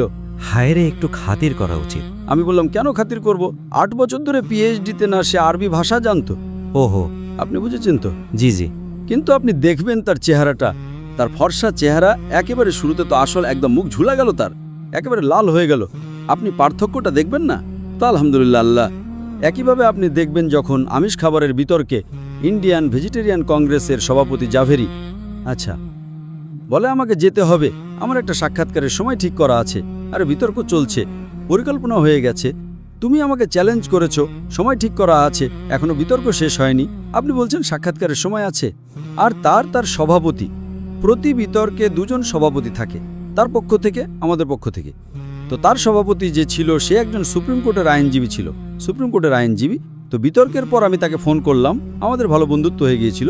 তো সে আমাকে কি বলে, তার ডাক্তার জাকির, আপনার ভাষণের প্রথম বাক্যটি যখন আপনি বললেন যে যদি আপনি প্রমাণ করেন যে একটা আপেল আমের চেয়ে ভালো, তার মানে এই নয় যে আম নিষিদ্ধ, আপনি তাকে কুপকাত করে দিয়েছেন। আপনি এক বাক্যে বিতর্কটি জিতে গেছেন। কারণ বিতর্কের বিষয় ছিল আমিষ খাবারকে নিষিদ্ধ নাকি অনুমোদিত। বাহ, আমিষ খাবার কি নিষিদ্ধ নাকি নিষিদ্ধ নয়, বিষয় ছিল আমিষ খাবার মানুষের জন্য নিষিদ্ধ কিনা। তো আমি শুরু করলাম যে যদি আপনি প্রমাণ করেন আপেল আমের চেয়ে ভালো, তার মানে এই নয় যে আম নিষিদ্ধ। তো ওই আইনজীবী সে বলল এই একটা বাক্যই শেষ করে দিয়েছে। আমি বললাম এক বাক্যে আমি বিতর্ক জিতে গেছি, কিন্তু তবুও আমার কাছে সময় তো আছে ভাই। তারপর আমরা এই নকআউট ঘুষি দিচ্ছিলাম, পুরো চামড়া গুটিয়ে নিতে হবে। আপনার এক সময়ের, সব সময়ের দুঃখিত, সবচেয়ে প্রিয় বক্তব্য যতগুলো হয়েছে তার মধ্যে যদি আমি আপনাকে জিজ্ঞেস করি যে আপনার সবচেয়ে প্রিয় বক্তব্য একটি বলে দিন, সেটা এইটা প্রিয়, সেটা কোনটা? সবচেয়ে প্রিয় বক্তব্য, আমার বক্তব্য, হ্যাঁ, আপনি যতগুলোই দিয়েছেন। একটি বিতর্কের ভেতরে, বিতর্কে দেখলে যা অনন্য হয়, একজন উইলিয়াম ক্যাম্পবেল আছেন এবং একজন শ্রী শ্রী রবিশঙ্কর। এই দুই বিতর্কের ভেতরে নিজস্ব আলাদা আলাদা স্তরের দুটি মানের দিক থেকে, কথার দিক থেকে অবশ্যই আমার সবচেয়ে দীর্ঘ বক্তব্য হলো কোরআন কে আল্লাহর বাণী, যা মালয়েশিয়াতে ছিল, যা সবচেয়ে দীর্ঘ অনুষ্ঠান, 6.5 ঘন্টার একটানা না থেমে। আচ্ছা। 2.5 ঘন্টার বক্তব্য ছিল আমার জীবনের জনসমক্ষে দেওয়া সবচেয়ে বড় বক্তব্য যা আমি দিয়েছি, এবং প্রশ্নোত্তর 4 ঘন্টার উপরে ছিল। তো তার ভেতরে অবশ্যই এটা একটা দীর্ঘ বক্তব্য ছিল এবং সাথে বৈচিত্র্য ছিল। তো প্রতিটি বক্তব্যের আলাদা আলাদা সুবিধা আছে। তো বিতর্কে যেমন আমি বললাম যে উইলিয়াম ক্যাম্পবেল এবং শ্রী শ্রী রবিশঙ্করের নিজস্ব গুরুত্ব আছে। পরে বক্তব্যে যদি আপনি দেখেন দাওয়াতি ময়দানে, তো দাওয়া বা ধ্বংস আছে। দাওয়াতি ময়দানে মুসলমানকে অনুপ্রাণিত করা যে দায়ী হও, সেটা দাওয়া বা ধ্বংস। কিন্তু বিষয়বস্তুর দিক থেকে একটা বক্তব্য আছে প্রধান বিশ্ব ধর্মের স্রষ্টার ধারণা, যার ভেতরে আমি উল্লেখ করেছি হিন্দু ধর্মের, খ্রিস্ট ধর্মের, ইহুদি ধর্মের, শিখ ধর্মের, পার্সি ধর্মের। তো তাতে বৈচিত্র্য অনেক। তো এতে অনেক বিষয় আছে, আর প্রায় আপনি জানেন 100 বা 200 এর বেশি আছে। আরেকটা প্রশ্ন আরও আসছে যে বিভিন্ন ধর্মের যতগুলো বই আছে সেগুলোর মধ্যে সবচেয়ে কঠিন আপনার কাছে কোনটা লেগেছে, যে আরে এটা বোঝা কঠিন কিনা বোঝার ক্ষেত্রে, বা সেগুলোর যে কোনো তথ্যসূত্র বের করতে যে আরে এটা কঠিন। বাইবেল আছে, যজুর্বেদ আছে, ভগবদ্গীতা আছে এবং বিভিন্ন বই আছে, সেগুলোর মধ্যে সবচেয়ে কঠিন মানে আলাদা আলাদা স্তর হয়। ঠিক, যদি আপনি বলেন পুরোপুরি বোঝার দিক থেকে কঠিন, সেটা হলো কোরআন। সবচেয়ে সহজ এবং কঠিন দুটোই। বোঝার জন্য সবচেয়ে সহজ বই হলো কোরআন, সবচেয়ে কঠিন হলো কোরআন। আপনি বলবেন এমনটা কিভাবে? কারণ কোরআন হলো পৃথিবীর সবচেয়ে অনুবাদ অযোগ্য বই। অনুবাদ অযোগ্য মানে কোরআনের আয়াতগুলো এমন যে একজন সাধারণ মানুষও মাশাআল্লাহ সে মুগ্ধ হবে এবং একজন জ্ঞানীও হবেন। তো কোরআনের একটি আয়াতের একাধিক অর্থ আছে, সেটা এমন একটি অদ্বিতীয় বই যে আপনি যতবার পড়বেন ততবার আপনি ভালোভাবে পড়বেন। মানবেন। প্রথমবার পড়বেন পছন্দ হবে, বাহ বাহ বাহ। দ্বিতীয়বার আরও পছন্দ হবে, তৃতীয়বার 100বার আরও। তো খুব কঠিন কেন? যে বই আপনি এক দুবার পড়ে ফেললেন এবং আপনি আর কোনো তথ্য পাবেন না, তো আপনি আর ফিরে পড়বেন না। তার মানে সবচেয়ে সহজও सबसे डिफिकल्ट। সবচেয়ে কঠিনও। কেন? আপনি 100বার পড়ুন আর তথ্য পাবেন আপনি। এমন কোনো বই পৃথিবীতে নেই। আপনি 4বার 5বার পড়ুন, এরপরে পড়ে লাভটাই বাকি। ঠিক। কোরআন এমন একটি, এই জন্যই বলি কঠিনও, সবচেয়ে সহজও, জ্ঞানীদের জন্য, একজন সাধারণ মানুষের জন্য। তো আল্লাহ তাআলা এই বইয়ের রচয়িতা, তিনি মানুষকে চেনেন। বাকি সব বই হলো মানুষের কাজ। সেগুলো শুরু হবে, শুরুতে একটা ছেলে আর একটা মেয়ে ছিল এবং পুরোটা গল্পের মতো হবে, একটা না, বুঝেছেন? ছোটবেলায় হলো, বড় হলো, নায়ক নায়িকা ছিল। কোরআন হলো আল্লাহ সুবহানাহু ওয়া তাআলার বাণী, নিঃসন্দেহে। সেই একই গল্প 7 আলাদাবার দেওয়া হয়েছে। हाँ इबलीस और हाँ आदम अलैहिस्सलाम की কখনো মাঝখানে চলে আসবে। তো এটা মানুষের মনের মতো, এটা কিভাবে কাজ করে। তো এটা সবচেয়ে সহজ এবং সরল, সবচেয়ে চিত্তাকর্ষক। তো কোরআন একটি অনন্য বই, আলহামদুলিল্লাহ। একটি বিতর্ক এমন আছে যাতে আমার মনে হয়েছে যে আপনার সাথে অবিচার হয়েছে, আপনাকে সময় দেওয়া হয়নি, যাতে শাহরুখ খানও বসেছিল এবং বরখা দত্ত যে সঞ্চালক ছিল, আরও উদারপন্থী ধরনের মুসলমানরা বসেছিল এবং আপনিও বসেছিলেন। আপনি ইসলামের প্রতিনিধিত্ব করছিলেন। সেটার একটু ঘটনা শোনান, যে শাহরুখ খানও যে বসেছিল এবং আপনি আমাকে বলেছিলেন গতবার যে সেও আধ ঘন্টা আলাদা করে আপনার সাথে দেখা করতে এসেছিল এবং বুঝছিল তারা কি করেছিল। ওই অনুষ্ঠানে আপনার অংশ এডিট হয়েছিল, সেটা একটু বলবেন? প্রথমত সেটা বিতর্ক ছিল না, সেটা আলোচনা অনুষ্ঠান ছিল। আলোচনা অনুষ্ঠান ছিল কিন্তু সবার দৃষ্টিভঙ্গি থেকে। বিতর্ক ছিল না। বিতর্কের ভেতর কি হয়? কিন্তু বিতর্ক তো হয়েই গেছিল ডাক্তার সাহেব। মতবিরোধ হচ্ছে, কেউ কারোর সাথে করছে, কেউ কারোর সাথে করছে। হ্যাঁ, আলোচনা অনুষ্ঠানের ভেতরে নিজেদের মধ্যে যুক্তিতর্ক হচ্ছে। বিতর্ক এক ধরনের চিটিং হয়, কিন্তু বিতর্কেও প্রতারণা হয়। আগে সেটাই আসছে, তারপর আমি শাহরুখ খানের আলোচনা অনুষ্ঠানে আসছি। যখনই অনুষ্ঠানগুলো হয়, যখন আলোচনা অনুষ্ঠান হয় বড় বড় চ্যানেলের উপর, তাদের পুরো প্রায় এর ভেতরে থাকে একটি চ্যানেলের নীতি। ঠিক আছে। চ্যানেলের নীতি কি? মুসলমানের বিরুদ্ধে কথা বলা। মুসলমানের পক্ষে কি আছে? পূর্ব লিখিত, পূর্ব নির্ধারিত না, পূর্ব লিখিত না। না, পূর্ব নির্ধারিত ছিল। পূর্ব লিখিতগুলো আলাদা হয়। এই যে বিগ বস হয়, সেটা পূর্ব লিখিত হয়। ঠিক। আমি একটি পর্ব দেখিনি, বিগ বসের একটি অনুষ্ঠানও দেখিনি, কিন্তু ধরন আপনার জানা আছে। কিন্তু সেটা জানা আছে। ওই যে বিদেশে বিগ ব্রাদার আছে, সেটার ধরন জানা আছে, দেখিনি আমি। আমার কাছে তো সময়ই নেই। সেটা পূর্ব লিখিত হয়, লেখা থাকে এবং বলে তুমি ঝগড়া করো, চড় মারো, মরিচ ছেটাও, এটা করো, ওটা করো, গালি দাও, এমন পূর্ব লিখিত। আলোচনা অনুষ্ঠানে কি হয়? আপনি একজন মানুষকে ডাকেন যে বিশেষজ্ঞ, কিন্তু ওই সঞ্চালক থাকে, সে তাকে প্রভাবিত করতে পারে। আর আমরা তো গণমাধ্যমের মানুষ, বিষয়গুলো বোঝেন। এরপর আমি ঠিক করে নিয়েছি, যদি আমি যাই কোনো অনুষ্ঠানে, একটা হয় একক সাক্ষাৎকার, সেটা তো আমি কম যাই, কিন্তু যদি অনুষ্ঠান হয়, তো যে কোনো যদি চ্যানেল হয় যা বিশেষভাবে অমুসলিমদের, সেই অনুষ্ঠানে আমি যাব না যতক্ষণ না আমার নিজের ক্যামেরা না থাকে। এটা আমার নিয়ম হয়ে গেছে। আজকাল এমনিতেই প্রায় সব ইসলামী আলেমগণ এই বিষয়ের উপর আমল করছেন। না, পাকিস্তানেও না। পাকিস্তানে মুসলমান আছে না, এটা এই বিষয়টার উপর যে আরে আমাদেরও ক্যামেরা লাগবে, এই বিষয়ের উপর এটা যে আরে কিছু হয়ে যায়। কিন্তু শীর্ষস্থানীয় কোনো চ্যানেলই সচরাচর এতে রাজি হবে না, করবে না। তো এই যখন বরখা দত্তের আমন্ত্রণ আসলো আমার কাছে, বরখা দত্ত আমন্ত্রণ জানালো যে ভাই এমন এমন লোকেরা আসতে চলেছে, তো আমার যাওয়ার আগ্রহ ছিল না, কারণ আমাদের চলচ্চিত্র অঙ্গনের মানুষ আছে। আপনার শাহরুখ খানের কথা আপনার জানা ছিল? শাহরুখের ব্যাপারে সব জানতাম। শাহরুখ খান, সোহালি খান, কাবির বেদি আসতে চলেছে, তো আমি জানতাম। তো লোকেরা বলল যে ভালো সুযোগ আছে দাওয়াতি বার্তা পেশ করার। তো আমি বললাম যে আচ্ছা, আমার একটা শর্ত আছে যে আমাদের ক্যামেরাও আসবে। আপনাদের কয়টা ক্যামেরা আছে? তো বললো আমাদের 5টা ক্যামেরা আছে। করবে? তো বললো আমার 7টা ক্যামেরা আসবে। আমি বললাম তাদের 5 বা 6টা ছিল, আমাদের 7টা বা 8টা ছিল। কোথায় হচ্ছে? এটা হোটেলে হচ্ছে। তো বললো কোনো সমস্যা নেই। বললাম আমাদের ক্যামেরা দল আসবে, যে সময় আপনাদের আছে তার 3 ঘন্টা আগে আসবে। আচ্ছা। তো প্রথমে বললো যে আমি জিজ্ঞেস করব, এটা করব। আমি আপনি তো জানেন, আমি বোঝাতে চাইছি যে পারবে না, এমন জিজ্ঞেস করবে। আপনি বরখা দত্তের সাথে কথা হচ্ছিল আপনার? হ্যাঁ, আমার ব্যবস্থাপক বরখা দত্তের সাথে। ঠিক, আপনার ব্যবস্থাপক বরখা দত্তের সাথে। ব্যবস্থাপক কথা বলছেন তাদের ব্যবস্থাপকের সাথে। আপনি তো জানেন বরখা দত্ত হলো একজন সঞ্চালক, সে তো আর প্রধান নয়।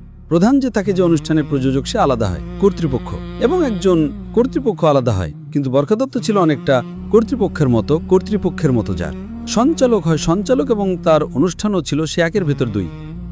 ঠিক। তো বললো হ্যাঁ কোনো সমস্যা নেই। আমার ব্যবস্থাপককে বলল, প্রথমেই ইতস্তত করলো যে না কি দরকার আছে, আমরা আপনাদের অনুলিপি দিয়ে দেবো। আমি বললাম না না, আমাদেরটা আমাদের চাই, এরপর যা করার আছে করুন, আপনাদের যে দেখার দেখান, আমাদের পিস টিভি আমরাও দেখাবো। তো বললো হ্যাঁ, বললো সে। তো 3-4 ঘন্টা আগে আমার লোকেরা চলে গেল। হ্যাঁ এখন বসে আছি, আমাদের সরঞ্জাম প্রস্তুত হবে, তারপর আপনাদের সুযোগ দেব। আচ্ছা, 2 ঘন্টা বাকি আছে, হ্যাঁ দিচ্ছি।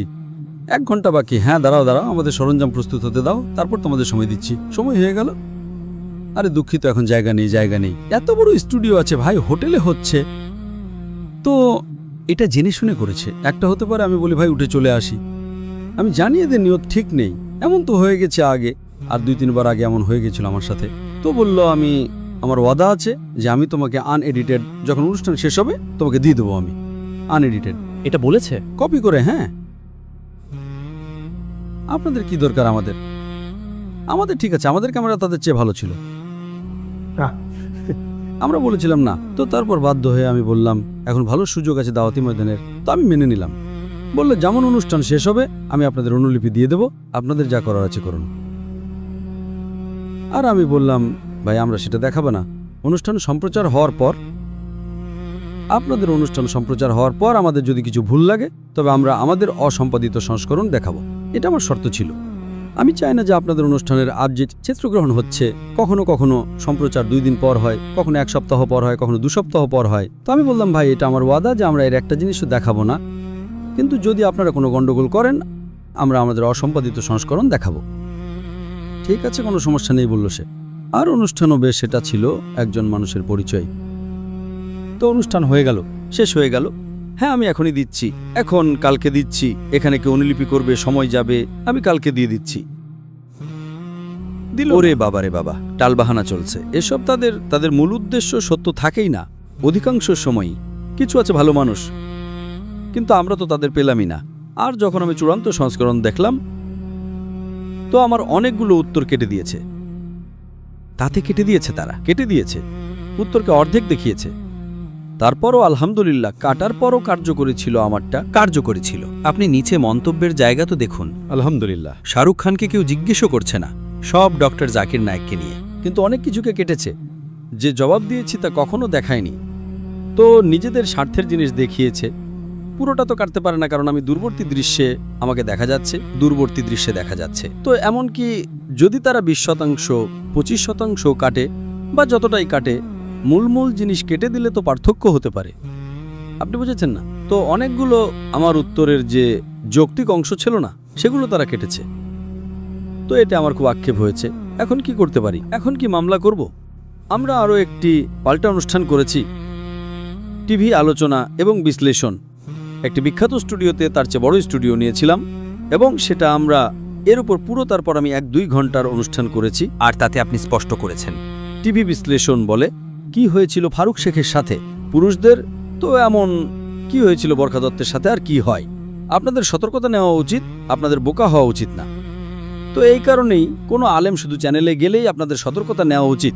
যদি আপনি বিশেষজ্ঞ হন সেটা আলাদা কথা, কিভাবে জবাব দেওয়া উচিত। লোকেরা এখনো। আর সেটা কি ছিল যে শাহরুখ খান আপনার কাছে ফিরে এসেছিল আর সে আধ ঘন্টা বসেছিল? না, সেটা তো অনুষ্ঠান শেষ হওয়ার পর সব লোকেরা একসাথে মিলিত হচ্ছিল, চা পান করছিল, এসব আলাদা কথা। আচ্ছা। তো জানতে পারলাম যে মাশাআল্লাহ অনেকেই চেনেন, আমার ভিডিওর সেট দেখেন, বাকি চলচ্চিত্র অঙ্গনের লোকেরা আলহামদুলিল্লাহ। তো আর তারপর সে টুইটারে বার্তা দিয়েছিল যে আমি ডক্টর জাকির নায়েকের সাথে দেখা করেছি, এমন কিছু টুইটারে বার্তা দিয়েছিল সে, শাহরুখ। হ্যাঁ, ওখান থেকে। আর আমি বলতে চাইছি, আপনি তো জানেন, সেটি তো হুবহু আমার জানা নেই কি টুইটারে বার্তা দিয়েছিল সে। তো আলহামদুলিল্লাহ, তো সেই সময় তারপর আদান প্রদান হলো, মোবাইল নম্বরও সব। তারপর বলল আসুন কখনো। আপনি যোগাযোগের মধ্যে আছেন এখনো? আসলে না, তারপর দেখা সাক্ষাৎ হয়েছিল 1-2 বার। কোথায়? एयरपोर्ट के ऊपर, एयरपोर्ट किस जगह पे? आई थिंक बॉम्बे एयरपोर्ट पे। अच्छा, যখন আমি যাচ্ছিলাম সে আসছিল তেমন মানে। তো সে কি কথা বলে যখন শাহরুখ খান আপনার সাথে দেখা করে? তো কোন বিষয়ে কথা বলে? কোনো ইসলাম বোঝার বিষয়ে কথা বলে, নাকি কোনো বিষয়ে কৌতূহল থাকে যে বোঝা যাক? না, সে আমাকে একটা বিষয় জিজ্ঞাসা করেছিল, যা এটার বাইরে। অনুষ্ঠানের মাঝে তো আমি কথা বলেছি। অনুষ্ঠানের বাইরে সে আমাকে জিজ্ঞাসা করেছিল যে যদি একজন মুসলমান দাড়ি না রাখে, কি গুরুত্বপূর্ণ দাড়ি রাখা, যে দাড়ি রাখলে তো মুসলমান হয় না, কি মুসলমান হয়? তো আমি বললাম নির্ভর করে আপনার কত নম্বর চাই। যদি আপনাকে একটা পরীক্ষায় উত্তীর্ণ হতে হয় সেটা আলাদা কথায়। একটা হয় যে আপনাকে সেখানে দ্বিতীয় বিভাগে আসতে হবে, একটি প্রথম বিভাগ, একটি বিশেষ সম্মান। সব আমানত দাড়ি না রাখলে তো জাহান্নামে যাবে এমন কোথাও নেই, কারণ এটা কবিরা গুনাহ নয়। কিন্তু যদি আপনি চান, যতটা আপনি সম্ভাবনা চান যে যত বেশি ছোট ছোট পয়েন্ট সংগ্রহ করবেন তো আপনার জান্নাতে যাওয়ার সম্ভাবনা বাড়ে। জি জি জি। তো এটা একটা প্রয়োজনীয়তা। আল্লাহ রাসূলের হাদিস আছে ইসলামের হিসেব অনুযায়ী ফরজ, কিন্তু না রাখার কারণে জাহান্নাম বাধ্যতামূলক নয়। তো সে বুঝতে পেরেছে? হ্যাঁ। তো বলল ঠিক আছে, এটা নম্বরের উপর নির্ভর করে। হ্যাঁ, কি শিরক আছে? আমি বললাম শিরক হলো 1 নম্বর শিরক। তো সেই কথায় অনেক আলোচনা হলো, বুঝেছেন না? জি। আর আপনি আমার বাড়িতে আসতে পারেন এবং আপনি কথা বলতে পারেন, তো আলহামদুলিল্লাহ। তো এমন এমন সুযোগ কোথাও পাওয়া যায় যা ফিল্ম জগৎ থেকে হোক কথা বলার সুযোগ পাওয়া যায়, কি হয়? আলহামদুলিল্লাহ। না না, অবশ্যই ডাক্তার সাহেব, এটা অনেক বড় ব্যাপার, কারণ এই লোকদের প্রভাব আছে, নিচ পর্যন্ত আছে। যদি কোনো জিনিসের ওপর আমল শাহরুখ খান করে এবং আপনার কারণে করে, আপনাকে তো নিশ্চিতভাবেই এই জিনিসের সওয়াব আল্লাহ দেবেন, কিন্তু শাহরুখ খানের প্রভাব এত বেশি যে লোকেরাও করবে। হ্যাঁ, প্রভাব তো অনেক বেশি, মাশাআল্লাহ। অনুসারীকারী অনেক বেশি, মাশাআল্লাহ। আচ্ছা ডাক্তার সাহেব, যখন আমি আপনার কাছে আসছিলাম কিছু খুব বেশি জিজ্ঞাসিত প্রশ্ন ছিল মানুষের, যদি আপনি অনুমতি দেন, কারণ কিছু বিতর্কিতও আছে, যে আমি চাই যে একটু কিছু পরিষ্কারও করে দিন। সবার আগে এই ইয়াজিদের বিষয়ে আমি আনতে চাইছি আপনাকে, যে এ বিষয়ে অনেক আলোচনা হয়েছে আর আপনারও ভিডিও এসেছিল যে শিয়া ভাইরা আমার ভক্ত এবং আমাকে খুব ভালোবাসতেন, কিন্তু তারা অভিযোগ করতে শুরু করলেন, আমার উপর রাগ হতে শুরু করলেন যে এটা কি বললেন আপনি। তো এটা একটু পরিষ্কার করুন। আপনি 2 শাহজাদার যুদ্ধ বলেছেন কারবালাকে, আর ইয়াজিদ এতে কি ছিল, আপনার বা কি উদ্দেশ্য, এটা একটু পরিষ্কার করুন এই বিষয়টা। একটা জিনিস বুঝে নাও যে দায়ের একটা উদ্দেশ্য থাকে, যে যতক্ষণ পর্যন্ত নিজের মূল দাওয়াতি ময়দান আছে তার উপর নজর দেওয়া। যে জিনিস মূল নয়, আনুষঙ্গিক, মানে অন্য কোনো বিষয়ের উপর আছে, উদাহরণস্বরূপ রাজনীতির, সেটা ঠিক না ভুল, কোনো বিতর্কের উপর নিয়ে নিজের মূল নজর থেকে সরা উচিত নয়। ঠিক। কিন্তু ভাষণে আমি চেষ্টা করি, সেটা সত্য কথা ঠিক নাকি ভুল সেটা একপাশে, সেটা থেকে যদি দাওয়াতি ময়দানে কোনো লাভ না হয় তাহলে সেটাকে নিজের বিষয়ে নিয়ে আসবেন না। আপনি বুঝেছেন তো? সেই বিষয়ে যার উপর আলোচনা করে নিজের মূল উদ্দেশ্য যা আছে দাওয়াতি ময়দানের, তা থেকে ক্ষতির বেশি সম্ভাবনা আছে, তাহলে তার উল্লেখই করা উচিত নয়। আপনি বুঝেছেন? এটা নিয়ম। কিন্তু সে সময় প্রশ্নোত্তরে কেউ প্রশ্ন জিজ্ঞেস করে ফেলে, সেটা একটা বক্তৃতা শেষ হওয়ার পর আমাদের পিস কনফারেন্সে এক হিন্দু একটা প্রশ্ন করেছিল, আর সে প্রশ্ন জিজ্ঞেস করতে করতে ইসলামের প্রশংসা করার উপায়ে সে বিষয়ে বলে দিয়েছিল। তো এই যে বিতর্ক ছিল তার জবাব তো পুরো আমি সম্পূর্ণ দিয়ে দিয়েছি, আর সে বিতর্ক শেষ হয়ে গেছে। যদি এক লাইনে এটাকে একটু, এখন এটা আবার নিয়ে আসবে, আমি জবাব আবার দেব, তাহলে কোনো লাভ নেই। এর লাভ এটা যেদিন, না, এর লাভ কি? জি জি, এর কি লাভ কি? কেন আপনাকে দেখা উচিত? উদাহরণস্বরূপ কে কে আমাকে জিজ্ঞেস করে যে এই বিজ্ঞানের ব্যাপারে, আমি একজন ডাক্তার, একটা বিজ্ঞানের ব্যাপারে কোনো প্রশ্ন আছে, উদাহরণ যা দিয়ে কোনো বেশি লাভ নেই, কিন্তু উদাহরণস্বরূপ এই কোভিড ছিল, এটা আসল ছিল নাকি সাজানো ছিল, যাই হোক, তা থেকে আমার দাওয়াতি ময়দানের সাথে কি সম্পর্ক আছে? একদল মানে কোভিড ছিল চীনের দ্বারা পরিকল্পিত, একদল মানে কোভিড ছিল আমেরিকার দ্বারা পরিকল্পিত, একজন বলে যে এটা প্রাকৃতিক ঘটনা। তো যা আমার দাওয়াতি ময়দান থেকে, আর আমি ডাক্তার, আর আমি জানিও জবাব আমি দিয়ে আমি কেন ভাগ করব? তো এটা প্রজ্ঞা। কোরআনের আয়াত আছে সূরা নাহালের সূরা নম্বর 16 আয়াত নম্বর 125, উদু ইলা সাবিলি রাব্বিকা বিল হিকমা ওয়াল মাউযিজাতিল হাসানা ওয়াজাদিল বিল্লাতি আহসান। তোমাদের রবের পথের দিকে আহ্বান করো প্রজ্ঞা ও সুন্দর উপদেশের মাধ্যমে, এবং তাদের সাথে বিতর্ক করো এবং যুক্তি দাও উত্তম এবং সবচেয়ে দয়ালু উপায়ে। এখন এই বিষয়টা এসে গেল, এই বিষয়টার পুরো জবাব দিয়েছি আমি, প্রত্যেককে জবাব দিয়েছি, এটা শেষ হয়ে গেছে। এখন 2007 সালের কাজ ছিল এটা। হ্যাঁ, এখন আপনি জিজ্ঞেস করছেন 17 বছর পর আমি বোকাজে জবাব দেবো আবার। আপনার দেখার ইউটিউবে পেয়ে যাবেন আপনি। জি জি, জরুরি যে নাদির আলীর কাছ থেকে শুনবেন? ঠিক ঠিক ঠিক, আমি জবাব আবার দিতে পারি। একমত একমত। এটা বোকামি, কারণ সেই বিষয়টা এখন শেষ হয়ে গেছে। এটা একেবারে ইসলামের প্রধান স্তম্ভগুলোর কোনো কিছুর সাথে সম্পর্কিত নয়। এখন আবার নতুন বিতর্ক। এখন অনেক শিয়া আমার ভক্ত আছেন। আপনি কেন তাদেরকে আমার থেকে দূরে নিয়ে যেতে চাইছেন? না, আল্লাহ না করুন, না, আমি তো বিতর্ক আপনার শো বেশি দেখবে, আমাকে আমার শো দেখার আমার চিন্তায় নেই। আল্লাহ এতই দিয়েছেন, জি জি, আমার চিন্তা আছে যে আখেরাতে কবে পাবো। তো আপনিও একজন মুসলমান হিসেবে দেখা উচিত যে আপনি যদি শো করছেন তবে আপনি কিসে সব বেশি পাবেন। যদি আমার এখানে আমার দর্শক সংখ্যা 1 মিলিয়ন বেড়ে যাবে কিন্তু আখেরাতের মধ্যে 1 মিলিয়ন পয়েন্ট কম হবে, তো আমি আখেরাতের বেশি চিন্তা করি। নিঃসন্দেহে সেটা দেখুন। জবাব তো আমি দিতে পারি, আমি কাউকে ভয়ও পাই না, মাশাআল্লাহ, ঠিক না? কিন্তু এটা একটা বিষয় যা শেষ, উত্তর দেওয়া হয়ে গেছে। আমার নিয়ত এটাই ছিল ডক্টর সাহেব যে এই জিনিসটাকে আপনি কোনো এক লাইনে জবাব দিন, তাহলে আমিও সেটা একটা মাধ্যম হই আপনার, আর সেটা পরিচয় এক লাইনের জবাব হলো যে কোরআনের শিয়া সুন্নি বলে কোনো শব্দই নেই। কোরআনের আয়াত আছে সূরা আল ইমরানের সূরা নম্বর 3 আয়াত নম্বর 103, ওয়াতাসিমু বিহাবলিল্লাহি জামিআ ওয়ালা তাফাররাকু। ধরো শক্তভাবে আল্লাহর রশিকে এবং বিভক্ত হয়েও না। আল্লাহর রশিকে শক্তভাবে ধরো এবং নিজেদের মধ্যে বিভক্ত হয়েও না। আল্লাহর রশি কোরআন আর হাদিস। তো মূল আমার উদ্দেশ্য এটা যে যতগুলো মুসলমানের দল আছে, কোনো দল বেশ কাছাকাছি, কোনোটা দূরে, কোনোটা কোরআন হাদিস থেকে দূরে, সব মুসলমানের এক হওয়া উচিত কোরআন আর হাদিসের উপর। এটা সেরা। আর যতগুলো দল আছে সেগুলোতে আপনার আগুনে পুড়িয়ে ফেলা উচিত। এই জন্য আপনি জিজ্ঞেস করবেন আমি কে? আমি বলবো আমি মুসলিম। আমি কেন কে?